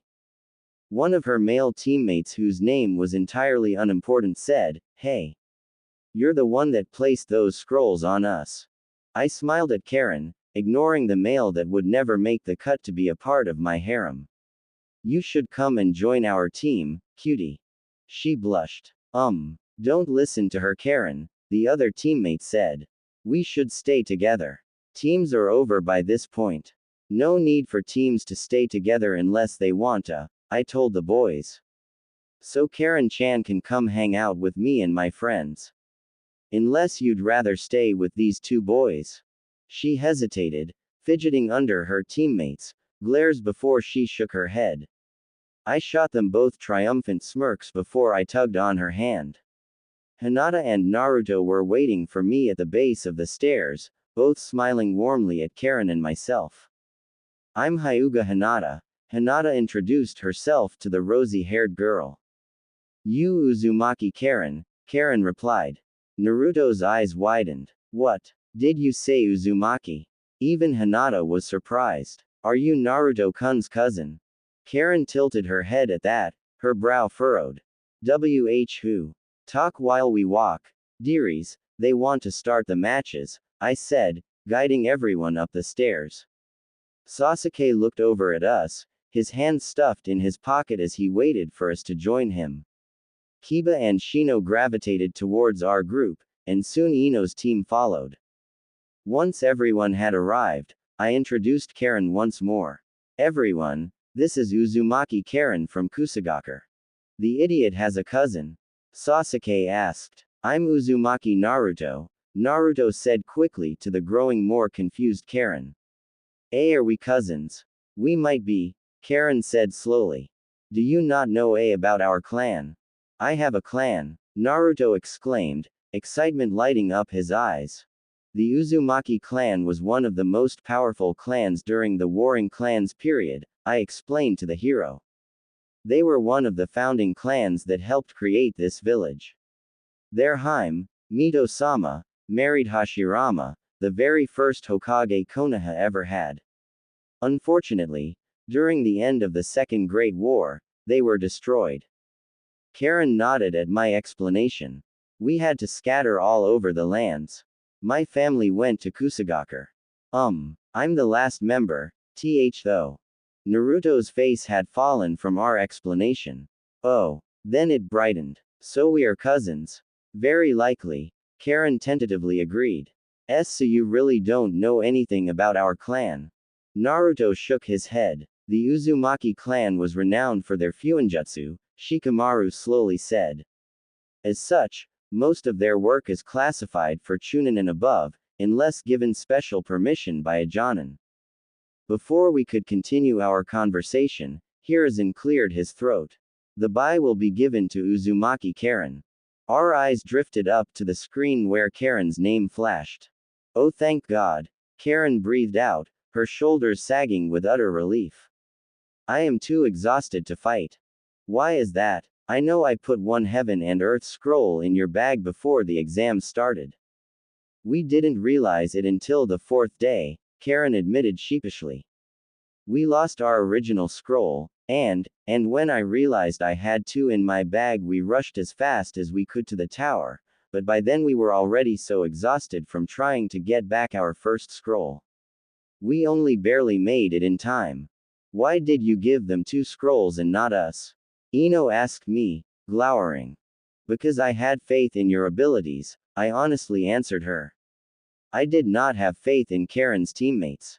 Plus she looked like she could use a little help, and I could never turn down a cutie in distress. Ino's face screwed up, before she smirked and tossed her hair back. I am pretty amazing, and you were absolutely right to have faith in me. Despite your decoys, we still passed. With style and beauty, undoubtedly, I added, giving her a flirtatious wink. Ino giggled and lightly hit on top of my right shoulder. Stop it, you, Ino said, giving me a mock smoldering look and batting her eyelashes. Hinata stared at the exchange before a snort escaped her lips, and then the three of us burst out into laughter, with some of our teammates alternating between chuckling and looking embarrassed by us. Then there were some puffs of smoke, and our senseis had arrived to join us on the balcony. I screamed with happiness before launching myself at Kakashi. Oh my goggle gods, I missed you so much. I figured, Kakashi said, patting my back. A little birdie told me what happened during the forest. Sasuke, when you're finished with your match, you'll have to come with me. Sasuke shrugged, and I tried not to happy cry because I was so dang happy to see Kakashi and to hug him again. He pried me off him soon enough, though, because Hayate cleared his throat to gather all of our attention.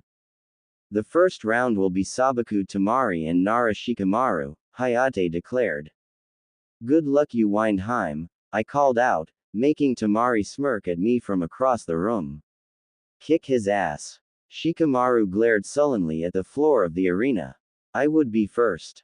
If you lose, I will wake you up every day at 4 a.m. to go shopping with me, Ino threatened. Shikamaru paled at his determined teammate. I'll help her, I put in. Me, too, Hinata giggled. Shikamaru glared at each of us, before sighing and starting to make his way down to the arena. Tamari taunted him, and Shikamaru ignored her, shooting his tired glares instead. When the match began, Tamari half-heartedly threw wind-style attacks, and Shikamaru dodged them every time. Shikamaru couldn't do anything aside from dodging at the moment, since Tamari kept throwing basic ninjutsu at him. I doubt she took the match all too seriously, to be honest, and why would she? She would be promoted to Chunin regardless of what happened. Then, Shikamaru actually attacked. And by that I mean he threw kunai at some of the overhead lights, immediately making the arena darker. She laughed at his poor aim, and then she froze, and we all knew Shikamaru had the match, then. He knocked her out the same way he knocked out Kin in Canon, and Hayate called the match in his favor. Tamari woke up shortly after, and gave him the most hateful glare she could before marching right back up to her brothers. Good job. You have earned the right to sleep in, I told Shikamaru when he returned. Thank the goggle gods for this mercy, I told him. Okay. Thank the goggle gods, Shikamaru easily agreed. Hayate coughed loudly. Next match will be Sakura Haruno against Dosu from Otogakure. I looked up at Kakashi, my eyes bright. Kakashi-sensei, if I win my match, can I have another hug? Are you going to throw the match if I say no? No, I admitted quietly, cursing myself for my inability to lie about hugs to Kakashi. Then no, I pouted. You can hug me, Hinata and Naruto offered immediately, which made me brighten up and kiss both their cheeks. They both blushed like the cutie patooties they were, and feeling energized I decided to leap down into the arena. I took a bow. Hello, person who will lose. Dosu sneered at me, and Hayate called for the match to begin. Dosu immediately leapt towards me and I danced away from him. With a snarl, he threw himself at me again, and again I leapt away. The third time he tried to catch me, I leapt away and held out my hand in a gesture of pause. Dosu eyed me warily, as I relaxed my battle stance, smiling widely. Hey, you know this place used to double as a training ground for Anbu. Your point. Dosu drawled out. I thought it would be fun to leave little gifts for the Anbu, I explained. Bye. I remotely triggered 2 of the explosive tags Hinata and I had buried into the arena. Those said tags happened to be underneath the spot I had corralled Dosu into. The explosion was immediate, bright, and beautiful. The genin had no time to react, and endured the entire brunt of the explosion. He soared high up into the air, hit the ceiling and crashed back down like a ragdoll. The winner was obvious when he didn't move again. I took a bow as Hayate called the match in my favor before heading back up to my friends. Shouldn't that count as cheating? Karen asked hesitantly when I returned. I'm a kunoichi, though, I said as if it explained everything. In my mind, it did. Good job, Sakura-chan, Naruto cheered happily. Very quick, Hinata praised. Lapping up their praise, I then turned my hopeful gaze towards Kakashi. Well done, Kakashi praised. I squealed. Praise whore. To be frank, most of the matches went on like that, quick, and entirely not dramatic, and a little boring. I mean, not to be mean or anything, but most of us didn't really have some kick-ass arsenal up our sleeves. We were genin. Besides, only one match would have any level of killing intent involved, so there really was no reason to pay super close attention to all of them. Instead, I preferred to talk with my friends, and try to include Karen in as many conversations as humanly possible. Ino quickly got the hint that I wanted to include Karen, so she began to actively ask her questions and whatnot, which got Naruto all excited about having a cousin again, so he asked her loads of stuff about the Uzumaki clan. The third match was Kiba against Shoji, with the Inuzuka barely winning. Next was Gaara facing Zaku, with Gaara turning the fella into a blood smear on the floor. I, of course, cheered for Gaara and called Shukaku-sama a cutie patootie, which earned me a small nod from Gaara. The fifth match was actually the only dramatic match during the preliminaries. It was Hinata against Neji. When Hinata saw the match up, her back straightened and she took a deep breath. I rubbed her back. I love and support you. Naruto, tell her you love and support her. I like you a lot, and I support you, Naruto added, rubbing her back with me. Hinata started squeaking, her face red. I like you, too, and I support you, Ino chimed in, patting Hinata's head. You know I like and support you, too, Kiba said, patting Hinata's shoulder. Shino patted Hinata's opposite shoulder. I like you, as well. Why? Because you are a good person. And I support you. Why? Because you are my friend. Every yon. Hinata half squeaked half wailed as tears filled her eyes and she buried her face in her hands. I don't know you very well, but you seem like a nice person, so you have my support, too, Karen hesitantly put in, patting Hinata's arm. Hyuga-san, Hayate inquired politely. Hinata took another deep breath, her face still as red as Kushina's hair, and wobbly made her way down. Are you prepared to meet your destiny, Hinata Haim?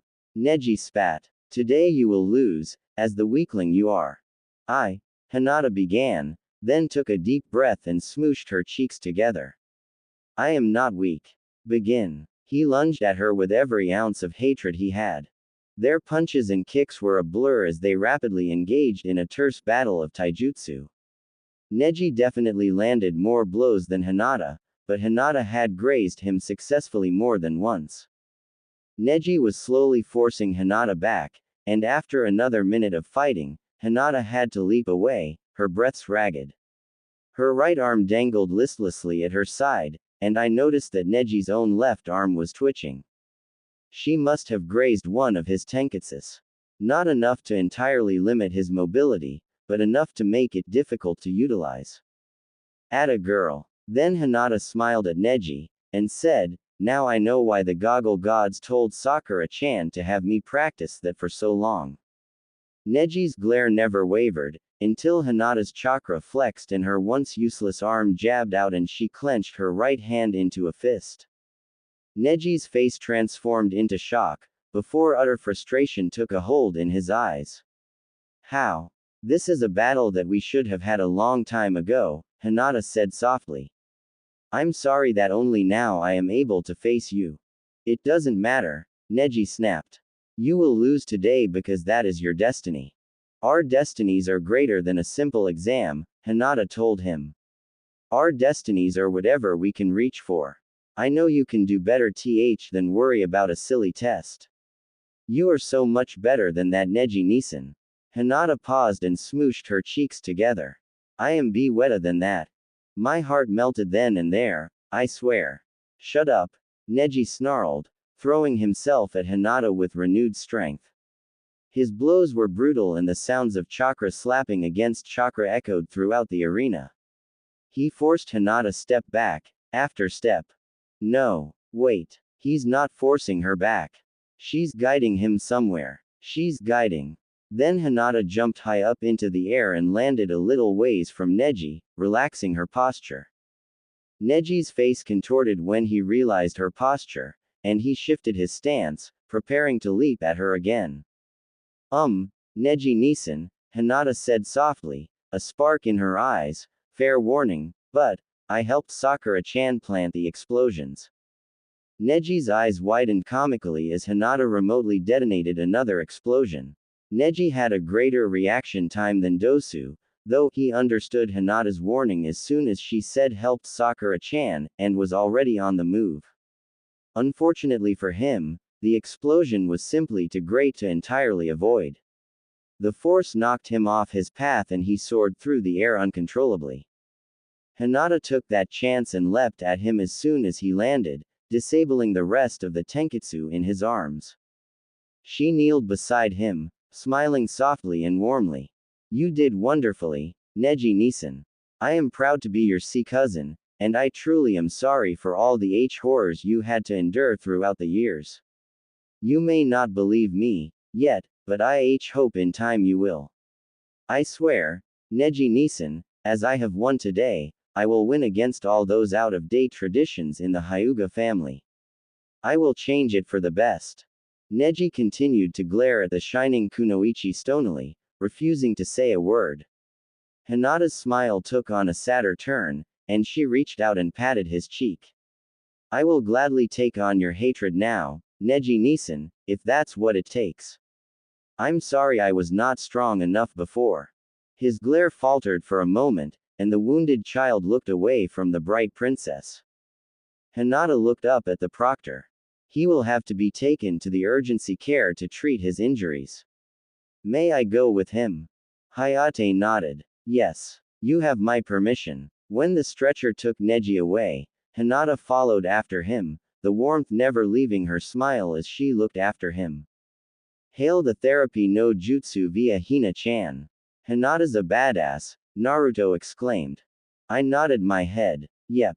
That's my girl. The next match was Naruto against Shino, and I think we all know how utterly unfair that was for Shino.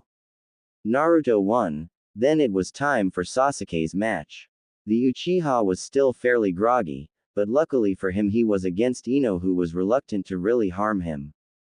That being said, she did honestly try. She knew she wouldn't stand a chance in taijutsu, so she threw kunai after kunai at him, with some bombs added in occasionally. She made him keep his distance for a while, but unfortunately for her that wasn't enough to defeat the determined boy with duck-ass hair. Sasuke won his match, and then was ushered away by Kakashi and several other jonin. Ino pouted at losing, but took it fairly well. Next match was Kankuro against Lee, and that one was actually rather funny after Lee demolished Kankuro's puppet with one kick thinking it was Kankuro.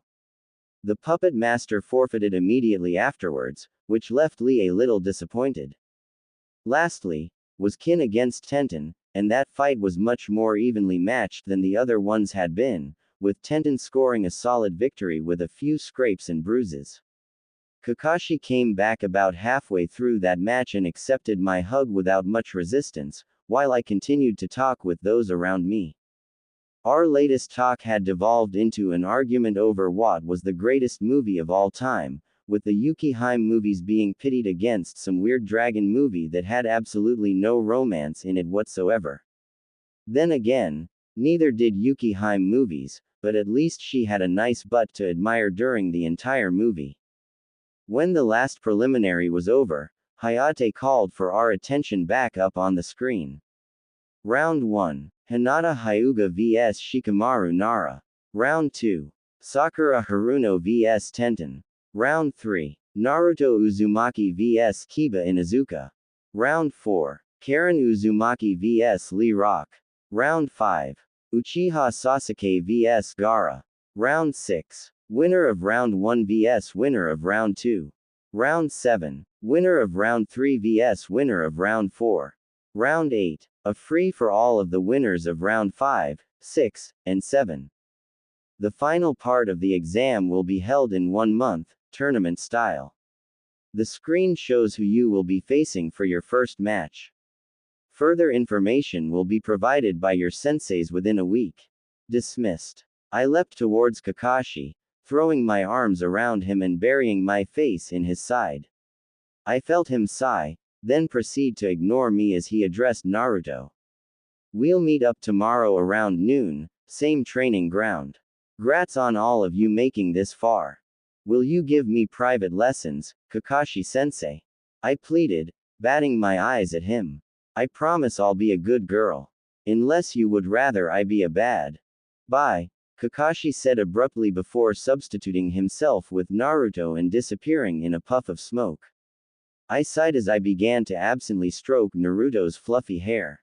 Naruto immediately draped an arm around my waist and started to pet my own hair. Well, I began, then cleared my throat. All beautiful people look my way, please. Ino's head turned towards me, along with Kiba. I said all beautiful people. Shikamaru, Choji, Karen, Shino, turn your heads my way. After they complied, I beamed. Let's have a party at my place right now. To celebrate surviving the exams so far. That doesn't seem like much of an accomplishment to celebrate, Kiba said dubiously. I pointedly look at the blood stain that was all that was left of Gaara's opponent. I'm okay to party, Ino declared. Shikamaru, Choji, you two better come along or else. But, Shikamaru began, but was cut off from Ino's fiery look. Can we have pizza? Naruto asked. Of course, dear, I said. In fact, why don't you go invite Hina-chan for me, and I'll go get the party set up. Everyone be there in an hour, or face my wrath. Muahaha. Okay. Naruto agreed, releasing me and hurrying off. Ino smiled at me. Will it turn into a sleepover? I winked at her. You can sleep with me any time you want, honey. Karen began hesitantly. I'm really flattered, but I have to stay with my team. Since we don't live in Konoha, we have a curfew while we stay here during the exam. Boo. Fine. Let's hang out some other time, then. Naruto declared. Everyone, meet up at my place in 2 hours. A few hours later and the party had started off. We decided to change into pajamas because Ino made a rule that I couldn't pants people if they wore pajamas, so everyone rapidly went back home to grab pajamas. They would be back shortly, though, and while I waited for them I did a few yoga stretches in my bedroom. Because when they did return, I would initiate a rousing game of killer. One person plays the serial killer and everyone else has to run away and not get caught by the killer. No one attack the killer, but the killer can manhandle everyone else. Basically like tag and hide and go seek, but with serial killers and victims. Special rules could be added to the mix, such as the killer can place Y-traps, and only certain victims are able to disarm them, etc. Or light can weaken the killer. During one of my poses, I paused, though, because someone special grabbed my attention. I felt him before I saw him. As soon as I felt his presence, I threw open my window and halfway hung out of it in excitement. Kakashi-sensei. Kakashi, who was crouching vertically on the wall beside my window, gave me an eye smile and small wave. Evening, Sakura-chan. Are you here for the party? I asked him, twisting my body around so I sat on the windowsill with my back facing outwards. I stretched my arms out to him, in hopes he might accept my hug despite the fact that I had already used up my allotted physical contact of the day. Do you have a moment to talk? Kakashi asked instead. Always for you. I smiled once more before leaning forward. My arms around his neck and he immediately picked me up before leaping off my house and taking us to the rooftop of the nearest tall building. Once there, he released me and I plopped onto the concrete roof, tying my fluffy pink robe tighter. My back was pressed up against the small stone fence that surrounded the roof, and Kakashi took a seat beside me, his legs stretched out. Entirely unabashed, I leaned into him. He shoved me off. I leaned into him again. He shoved me off, again. I leaned back into him. He gave a sigh. What did you wanna talk about? I asked him, my right hand slowly inching towards his left hand that was in his lap. Do you know someone by the name of Obito Uchiha? Of course, I told him, nodding my head. He's a fellow disciple of the Goggle Gods. When the time has come, and I proved myself worthy, he shall descend from the rosy moon and share with me the rainbow stick story. Kakashi turned his head and for the first time I saw a look of genuine disbelief on his face. What? It's true, I told him. The Goggle Gods whispered it to me in a dream. That's how you know him. You dreamed about him. Yeah, I confirmed. I've dreamed about you, too. The Goggle Gods granted me enlightenment through Kishimoto Ue. You dreamed about me. I nodded. Of course. He shook his head, looking up at the stars. Why do I feel like you honestly believe this? I would never lie about the Goggle Gods, I answered. And I would never lie to you, Kakashi-sensei. Really. About important stuff, I amended. I would totally lie to you if it gave me the opportunity to steal your shirts and pants, or for a fantastic prank. Thanks for the warning, he muttered dryly. I gently took his hand, giving it a firm squeeze before releasing it and placing both my hands in my lap. Is that all you wanted to ask about? He was quiet for a couple of minutes before he gave another sigh and said, yes. Okay. I gave his arm a quick kiss, since it was the only thing at my eye level and I doubt he would be okay if I kissed his cheek before I stood up and stretched. I brushed off the bits of dirt that had gotten onto my robe. You're welcome to come to the party with me. I'll have to decline. For now, I allowed, then I smiled at him as brightly and warmly as I could. I love you, Kakashi-sensei. I sincerely hope you have a good night. You can't say that so easily, Kakashi told me, finally looking away from the sky and back at me. You take that word too lightly. No, I don't, I disagreed, frowning at him. I say I love you because I do. I've seen you for who you are, Kakashi-sensei, and I love what I've seen. Even if you return to a rule-obsessed angsty little preteen, I'll still love ya. I'll still be by your side, and I'll support you however I can. He stared at me, then stood up, clearly getting ready to leave. I don't love you the same way I love Naruto, I clarified for him. Be prepared to be pursued heavily when I'm old enough. What the hell do you call this, then? Harmless teasing, I said with a saucy wink. He made a funny frustrated noise, then disappeared in a puff. I gave a woeful sigh. Well, if it doesn't work out I'll have to find a way for Kisame-sama to agree to be my backup plan, or better yet, live it out harem style. 31 days until the tournament. I woke up in between two warm bodies and I gave a blissful sigh. The girl on my left gave a mumble, while the girl on the right curled closer. My eyes slowly opened, and I looked over to find Ino body hugging a giant fluffy cat pillow on my left, her back pressed against me and only the top of her head peeking out from under the covers. On my right was Hinata, using my stomach as a pillow and curled up into a tight little ball of cuteness. I relished the moment. Waking up surrounded by awesome and adorable people is how every morning should start, I thought decidedly. There was a snort, and a sigh and I looked up to find a curled up Naruto hugging his pillow and snoring lightly. I knew Shikamaru was likely on the opposite side of him, with Choji right beside him, relishing being able to sleep in. The poor Nara would never be allowed to sleep in as late as he wanted if he stayed at home, which was likely why he all too easily agreed to stay over, and encouraged Ino's idea of a sleepover. I knew Kiba and Shino were sleeping somewhere nearby, but I couldn't see them with my current angle since I was still on the floor being cuddled by two of my dearest friends. Sometime around 3 last night, everyone realized how late it was and how tired they were. Ka-chan had stayed up with all of us, creating snack after snack, followed by some cake and brownies, and all sorts of sugary goodness that I would never be allowed to eat so much of in one night if it weren't for having a party. She insisted that all of us stayed over for the night after Ino mentioned a slumber party, and proceeded to grab a plethora of blankets and pillows, more than I even knew we had. We all moved the furniture in the living room around to give us some space, before we laid everything out and tried to fall asleep.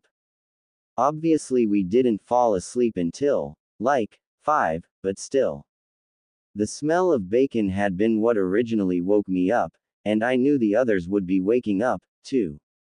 No one could resist Ka-chan's bacon with pancake batter poured over them and cooked to a perfect golden brown. No one. There was a quiet bark, and I heard some moans slowly fill the room.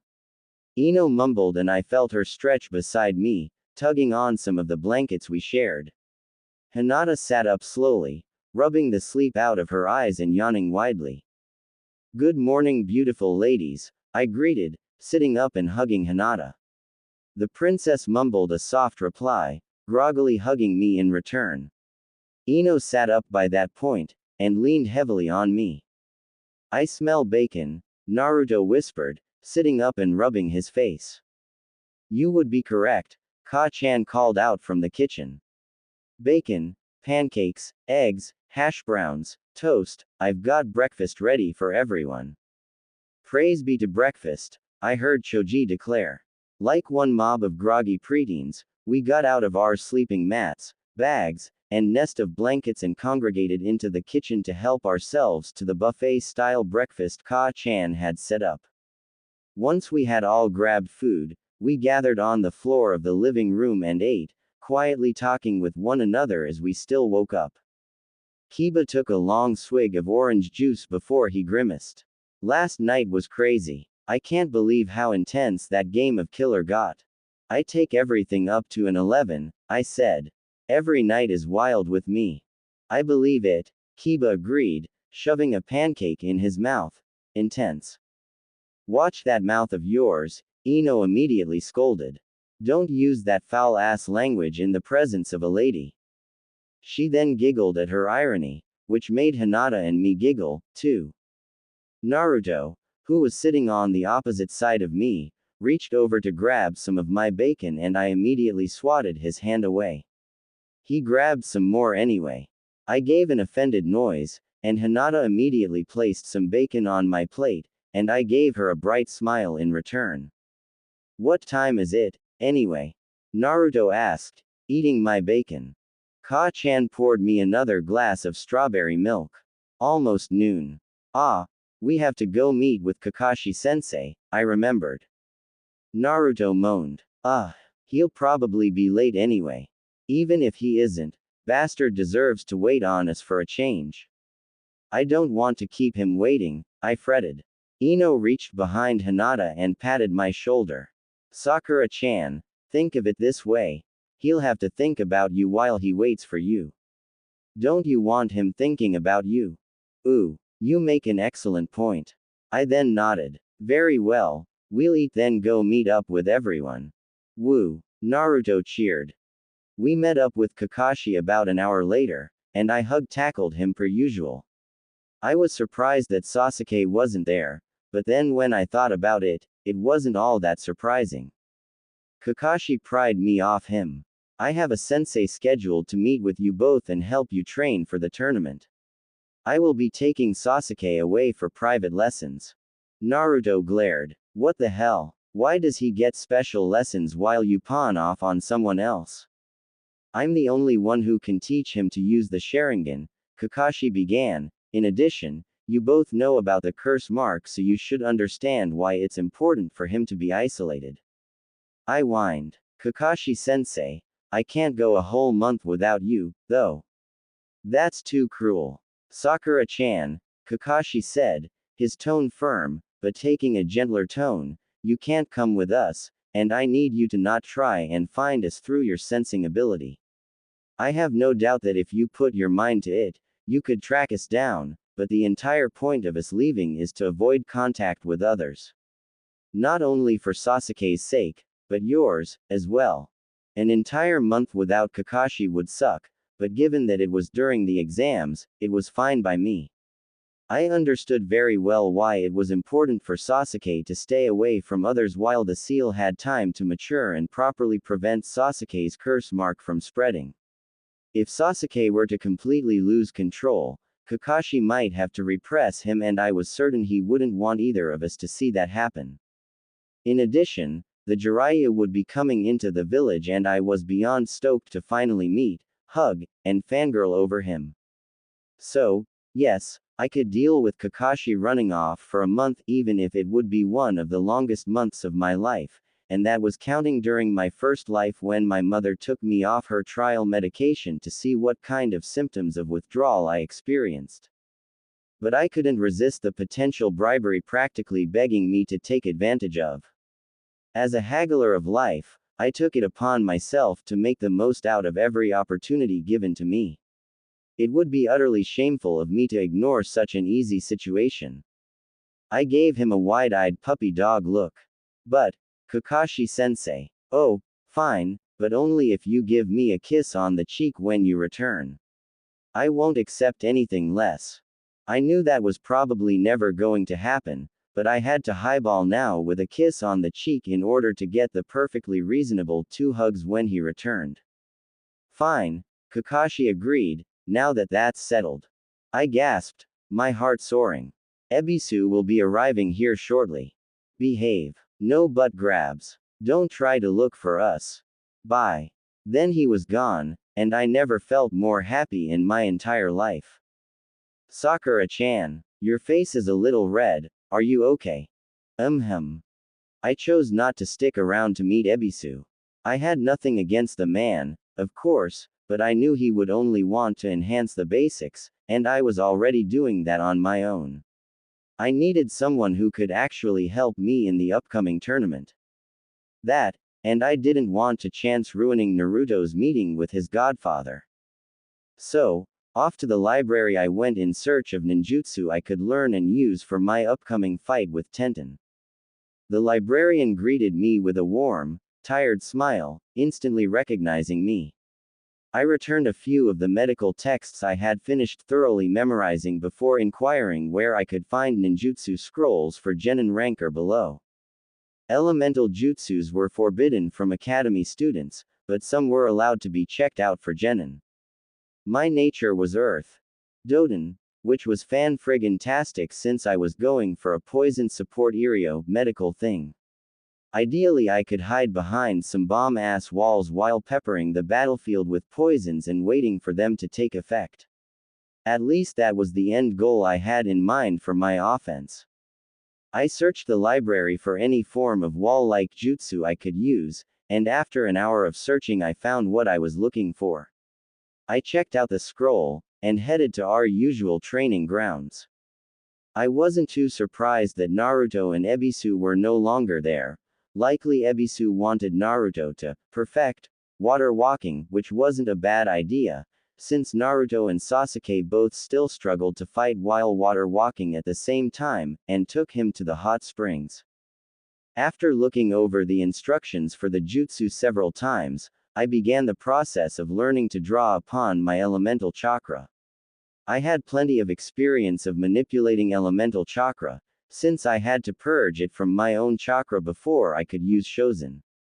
It was simple enough to focus on it exclusively. Of course that didn't mean I mastered the technique instantly, or with a lot of ease. It was something new, and a lot of ninjutsus worked like muscle memory, with your chakra acting as a muscle. It took time and a lot of practice before your body and your chakra could create the technique without much thought.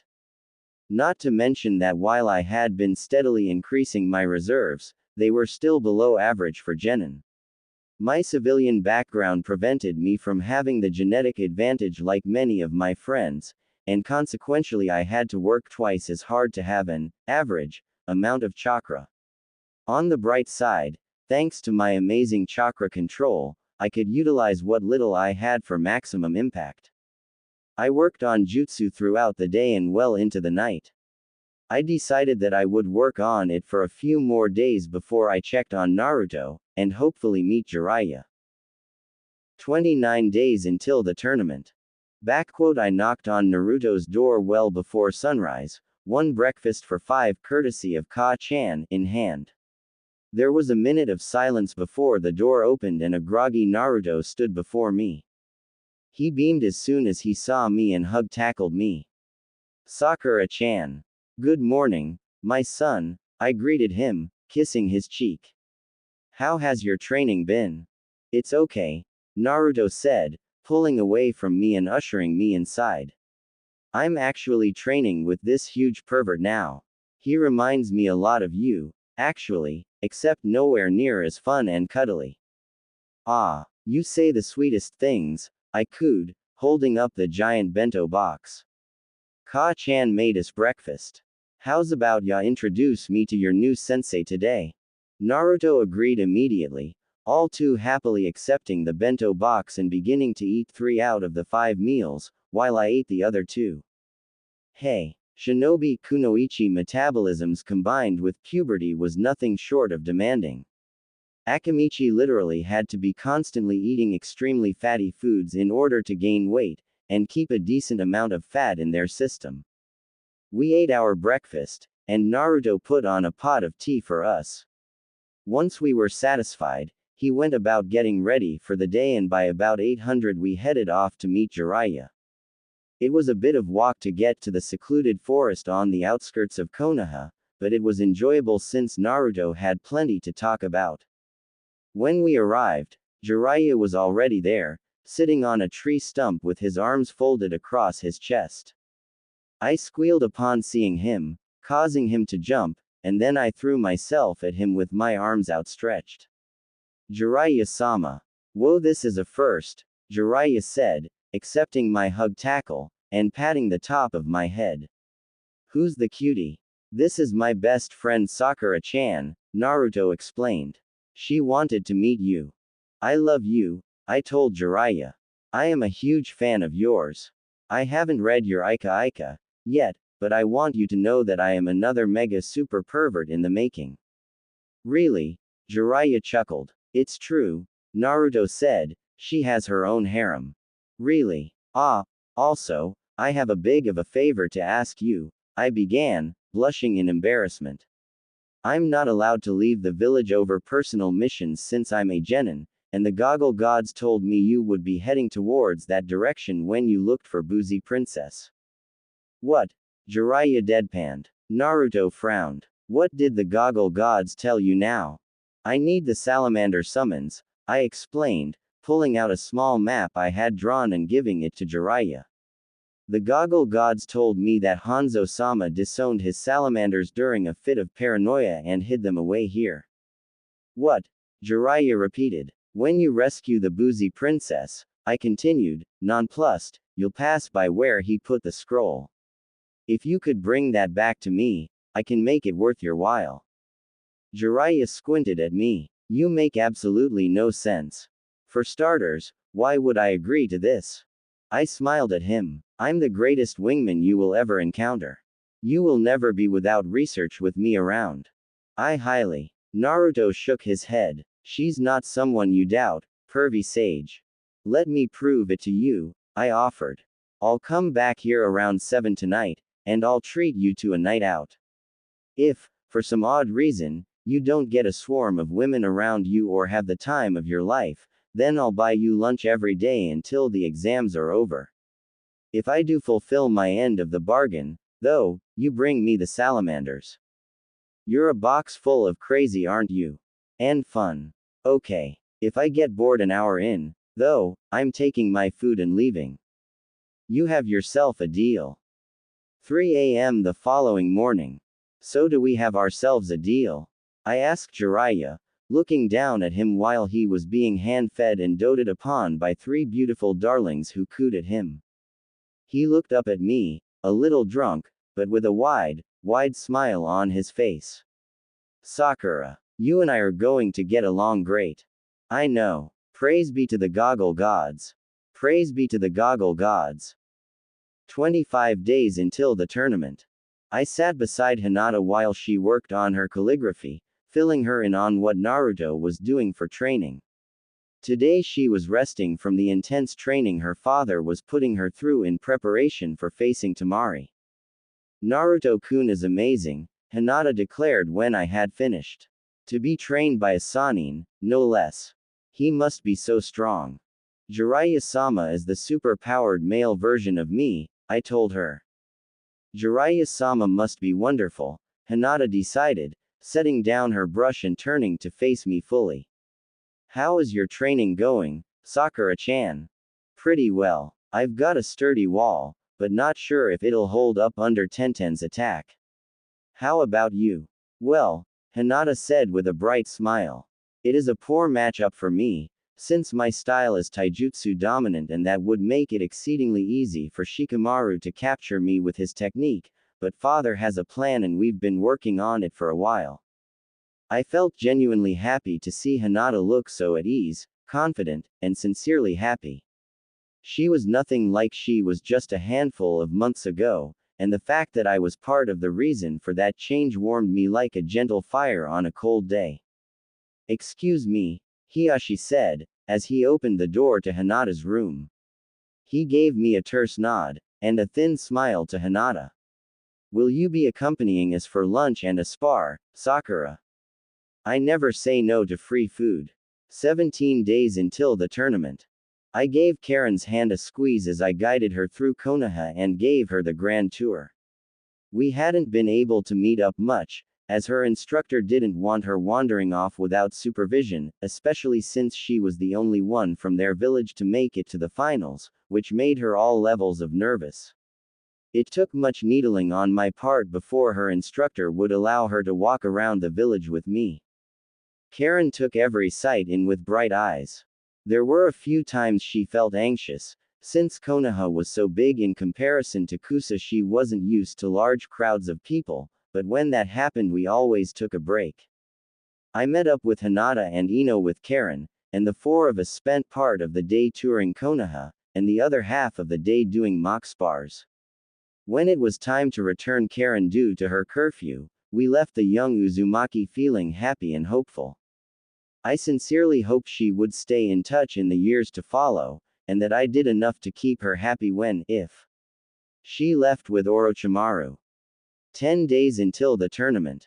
I slept in a bit that day, only getting up when Ka-chan came up to wake me up with kisses and tickles. I decided to spend the day recovering, since I had been working non-stop on my plan against Tenten. I figured the invasion would probably still happen around the same time as Kanon, during Sasuke's and Gaara's match, and there wouldn't be much point preparing to fight Hina-chan. I had absolute faith in her ability to defeat Shikamaru. Even if, for some reason, I did fight her, I would likely forfeit. Winning was way more important to her than it was to me. Ika was nice, but making Hinata smile was priceless. I had picked up one other ninjutsu to learn from my fight with Tenten, and I found it was pretty easy to get the hang of. It didn't require nearly as much chakra as creating thick walls. Ka-chan patted my hair, and motioned for me to sit with her on the couch. What are your plans today, Sa-chan? More training. I'm going to rest today, I told her. I need to figure out how to make one of the poisons I wanna use. It's a fast-acting sedative that the enemy only has to breathe in. Like a sleeping gas. Yeah, I'm not very good at chemistry, though. Ka-chan tuttered. I don't believe that for a second. Cooking is chemistry, you know. Cooking is a different kind of chemistry than making poisons. I bet not, Ka-chan declared. Tell you what, why don't I help you with it today? I bet I could show you a thing or two. You may be good in the kitchen, but you still have a lot to learn, little Sa-chan. Rolling my eyes, I kissed her cheek. I know. But, hey, if you wanna help I won't say no. Ka-chan beamed. And what do you know? Ka-chan could make poisons. Guess it wasn't too different from cooking, after all. Day of the tournament. On the day of the tournament, I woke up to a glorious breakfast and Ka-chan and Tu-chan doting on me. The sheer pride rolling off the two of them made my tummy flip-flop pleasantly, and my chest feel warm with their love. The three of us walked to the tournament together, before I had to go. Bye-bye, I told them, kissing each of their cheeks. We're so proud of you, Sa-chan, Ka-chan told me, kissing my forehead. Kick some ass for us, okay. Tu-chan ruffled my hair and kissed the top of my head. I will, I promised them. They went off to find their seats, and I went off the competitor balcony where Naruto and Hinata were already waiting for me. Shikamaru arrived shortly afterwards, followed by Karen, then Tenten and Lee. Gaara came next, and I greeted him with a cheerful wave and introducing him to my precious people. Kiba was the last to arrive, and he was as boisterous as he could be. We talked quietly with one another until Genma called for the exam to begin. He launched into a speech to get the crowd going, and Naruto asked me quietly, "Sense Kakashi-sensei and the bastard?" I shook my head. No. They'll come, though, don't worry. It'll just be fashionably late. Naruto snorted at that. Genma's voice carried over our conversation. Our first match today will be against two of our very own. The Hyuga heiress, Hinata, and the Nara heir, Shikamaru. There was some excited cheering, while said people began to head down. "Kick his ass, Hina-chan," I screamed out at her. "I like you both and support you both," Naruto shouted. "Hina-chan is way cuter." Shikamaru sighed. "We have loud friends." Hinata giggled before she bowed graciously to Shikamaru. "Good luck, Shikamaru-san." "You, too," Shikamaru mumbled. Genma motioned for them to begin, and right away Hinata danced away from Shikamaru's shadows. She maneuvered gracefully away from each of his attacks, fluttering about like a butterfly. There wasn't any bit of hesitation from her, and each of her movements were fluid and confident. Several times she would throw an explosive note towards Shikamaru to keep him on her toes, but for the most part she danced. After many minutes, Shikamaru with his shadows, leaving the princess to stand alone in the center of the arena. Then a smile bloomed across her face and she moved with a speed I had never seen her possess. She crossed the distance between the two in a matter of seconds, twisting her body and shadow just barely out of Shikamaru's reach. Her hands moved and a flash of light filled the entire arena. She used a flash bang. When the light cleared, Hinata was already creating distance again, and Shikamaru's arms dangled uselessly beside him. He gave a low groan.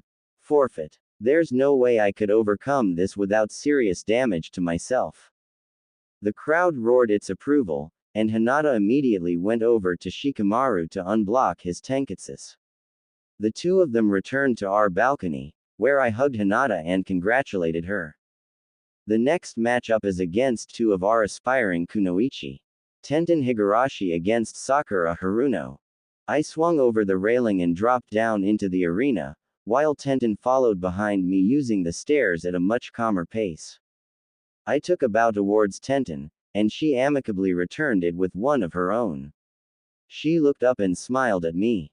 "Let's both have a good fight, nay?" "Yep," I agreed. "May the goggle gods watch over us." Sure. Begin." Right off the bat Tenten threw open one of her scrolls and began to throw a barrage of weapons towards me. Anticipating that, I had already summoned up a decent-sized wall to protect myself from the barrage. Within seconds, I pulled out one of the gas bombs I created and buried it inside the ground. Another few seconds and I leapt away from the wall, just in time for her to toss in a bomb to completely destroy my once safe spot. She noticed me immediately, and began to focus her long-ranged attacks from me, but I was already calling up another wall. By the time I planted another gas bomb, she had destroyed my wall again. Our dance continued for 3 more walls. I was slowly circling her, and now her back was turned to where I had planted my first 2 bombs before she let out a growl of frustration. "Enough. You won't be able to hide or defend from this. So Shoryu." Tenten summoned 2 scrolls from her side and leapt up into the air. I gave a wince, knowing I wouldn't be able to entirely hide behind a wall for her attack. I had to do my best dodging on my own, and what injuries I gathered I would have to heal somehow throughout the match. Using every inch of my reflexes and honed skills, I began to focus entirely on dodging weapon after weapon. They flew with enough force that they dug into the ground with small bits of explosion, obscuring both our views. Many of them still grazed me, though, and I could feel blood drip down my arms and legs. I heard Tenten land on the ground, and I knew that she would soon pull upon the wires and begin her second barrage. I had only a second to react. "Doryuso!" I shouted out, creating the bird seal. My chakra lashed out instantaneously to 3 of the gas bombs I had planted, now behind Tenten. Doryuso was a high C-rank ninjutsu that created small spears from the ground that launched themselves at a target. The range and power behind the spears weren't significant enough to use often in combat, but they could be used underneath the user to give them a boost, or to launch something else.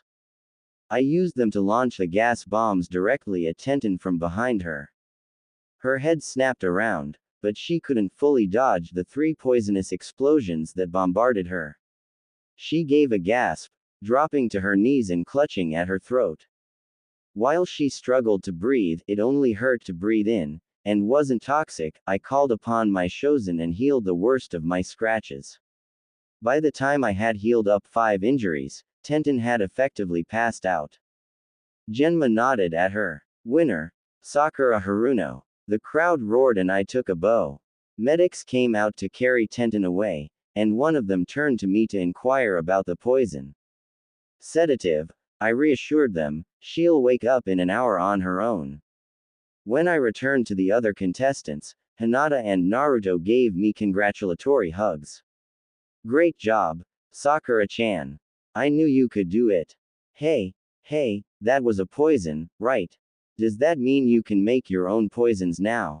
That poison I actually made with my Ka-chan, I told Naruto. Naruto gasped. Your Ka-chan knows everything.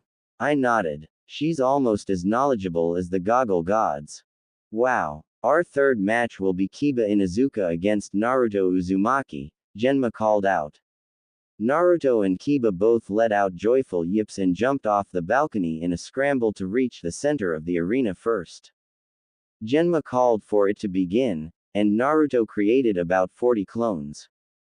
Their match was nothing but a slugfest. Not once did Naruto go in himself, but he kept sending clones, after clones, to fight Kiba and Akamaru. Unfortunately for the partner duo, there was no real way to tell the difference between the real Naruto and the clones without the Byakugan or making the clones dispel. So while Kiba was fighting hordes of clones and growing increasingly frustrated, Naruto started setting up Y-traps, burying explosive tags, for example, and guiding his enemy to them through the clones. It was rather funny, and a little sad, to watch the entire match. It was completely one-sided and surprisingly cunning of Naruto. One explosion was enough to throw Kiba off his balance for the hordes to dogpile on him and knock him out. Winner. Naruto Uzumaki. Naruto bowed repeatedly towards the cheering crowd before making his way back up towards us and giving me a thumbs up. Kiba had to be carried away in a stretcher. You're my little trapper, aren't you? I cooed, rushing towards him and patting his head. As the king of pranks, I can't have you be the better Y-trapper, he told me seriously. As the queen of pranks, I accept your challenge. He stared at me. This is a war you won't win, Sakura-chan. I won't have mercy on a rival, even if it's you. I winked at him. Honey, you can't handle my level of madness. At dawn tomorrow we go to war, then. To the victor, the spoils. What am I going to do with you two? Hinata sighed, looking at us both endearingly. Love us, we said in perfect unison, then grinned at each other. Our next match will be against Karen Uzumaki, and Lee Rock. All of us turned towards the extremely nervous Karen, and we started to wish her good luck. Lee gave her an encouraging smile. Not to worry, fair maiden. Let's have a good fight. Why yeah, Karen stammered, looking sick. The two headed down to the arena, and Hinata, Naruto, and I moved over to the balcony to watch. Shikamaru joined on the opposite side of Naruto to watch. Begin. My heart skipped a beat when I sensed Kakashi and Sasuke, I guess. They both appeared in the contestant booth while Karen struggled to keep pace with Lee. Lee could see his opponent was clearly below his level, and he was taking care not to severely injure her. He gave her time to recover between each attack, while throwing in some encouraging words for her to not give up. There was a swirl of leaves and a puff of smoke, and Kakashi and Sasuke appeared behind us. Naruto beamed. Bastard. You made it. Faster than what my eyes could follow, I felt a pressure on my right cheek, and then it was gone and Kakashi was giving me an eye smile. Thanks for leaving us be. I spluttered. Wait. Did you? Oh my god, that does not count. I did not have time to prepare. You didn't specify when, Kakashi told me. Damn my inability to be specific, I cursed myself, then I latched onto him and hugged him as tight as I could. I have 30 hugs to make up for. Kakashi patted my back. Sasuke cleared his throat. So what did we miss? Hinata-chan won her match against Shikamaru. Naruto began, making Hinata blush when he gave her an appraising look. Then Sakura-chan won against Tenten. I, of course, beat Kiba with my awesomeness, and now we're watching Karen fight Bushy Brows. I nuzzled Kakashi's chest, relishing the fact that he wasn't pushing me away. Sasuke looked over at Gaara, who leaned against the wall and watched everyone with half-lidded eyes and barely restrained killing intent. Winner, Lee Rock. Our eyes drifted back towards the arena where Karen was being carried away in a stretcher, entirely unconscious, not actually looking too bad, considering. Lee gave her an apologetic look before he returned to the balcony. Guess I'm next, Sasuke said, hopping over the railing. Gaara was already moving towards the center of the arena, an excited smile on his face. Then it will be me and you, Sakura-chan, Hinata said, smiling warmly at me. Let's both do our best, okay? You're too cute to fight, I protested. But if you really want me to give it my all, you know I could never refuse you. I would appreciate it, Hinata told me. I turned my face back into Kakashi, already knowing exactly how Sasuke and Gaara's fight would go. Fate no Jutsu would strike again, I bet. Kakashi absent-mindedly rubbed my back, and then I felt Naruto inch towards us and I wrapped him to our hug, and the two of us hugged Kakashi with him patting both of our backs. This counts as all 30 hugs, Kakashi told me, if I let you both hug me for another 5 minutes. Deal. Hugs are addictive, Naruto whispered. You guys are really close, Shikamaru commented. Hinata giggled. Isn't it adorable? That's one way of looking at it, I suppose. It's wonderful to see such passion students have for their teachers, Lee declared excitedly. I embrace Guy-sensei as often as I can. Then the piercing scream of Gaara filled the arena, and hell broke loose. You can't make me write out a serious, long fight scene. That shit. And yeah, I decided to do the exams in 3 chapters. You'll see why I had to cut it off right before the invasion in the next chapter. Get your tissues and comfort ready for the next chapter because it's time for that good old angst seasoning. I think I spoiled the 3 optional endings I'm doing for this story if I decide not to pull a now. Whoopsie. Sarah Garcia Donner, DeviantArt, drew the wedding picture of Kakashi and Sakura. Kakashi's expression is priceless. Curly Friar Magheddon, DeviantArt, also drew a chibi fanart of Sakura. Both fanart links on my profile, or you can view them on their DeviantArt accounts. Smiley face. Kakashi. Making my way downtown, walking fast. Sakura. Sensei. Kakashi. Walking faster. I had another episode so I haven't had the time to edit this. Please let me know if you see typos. Reviews or love.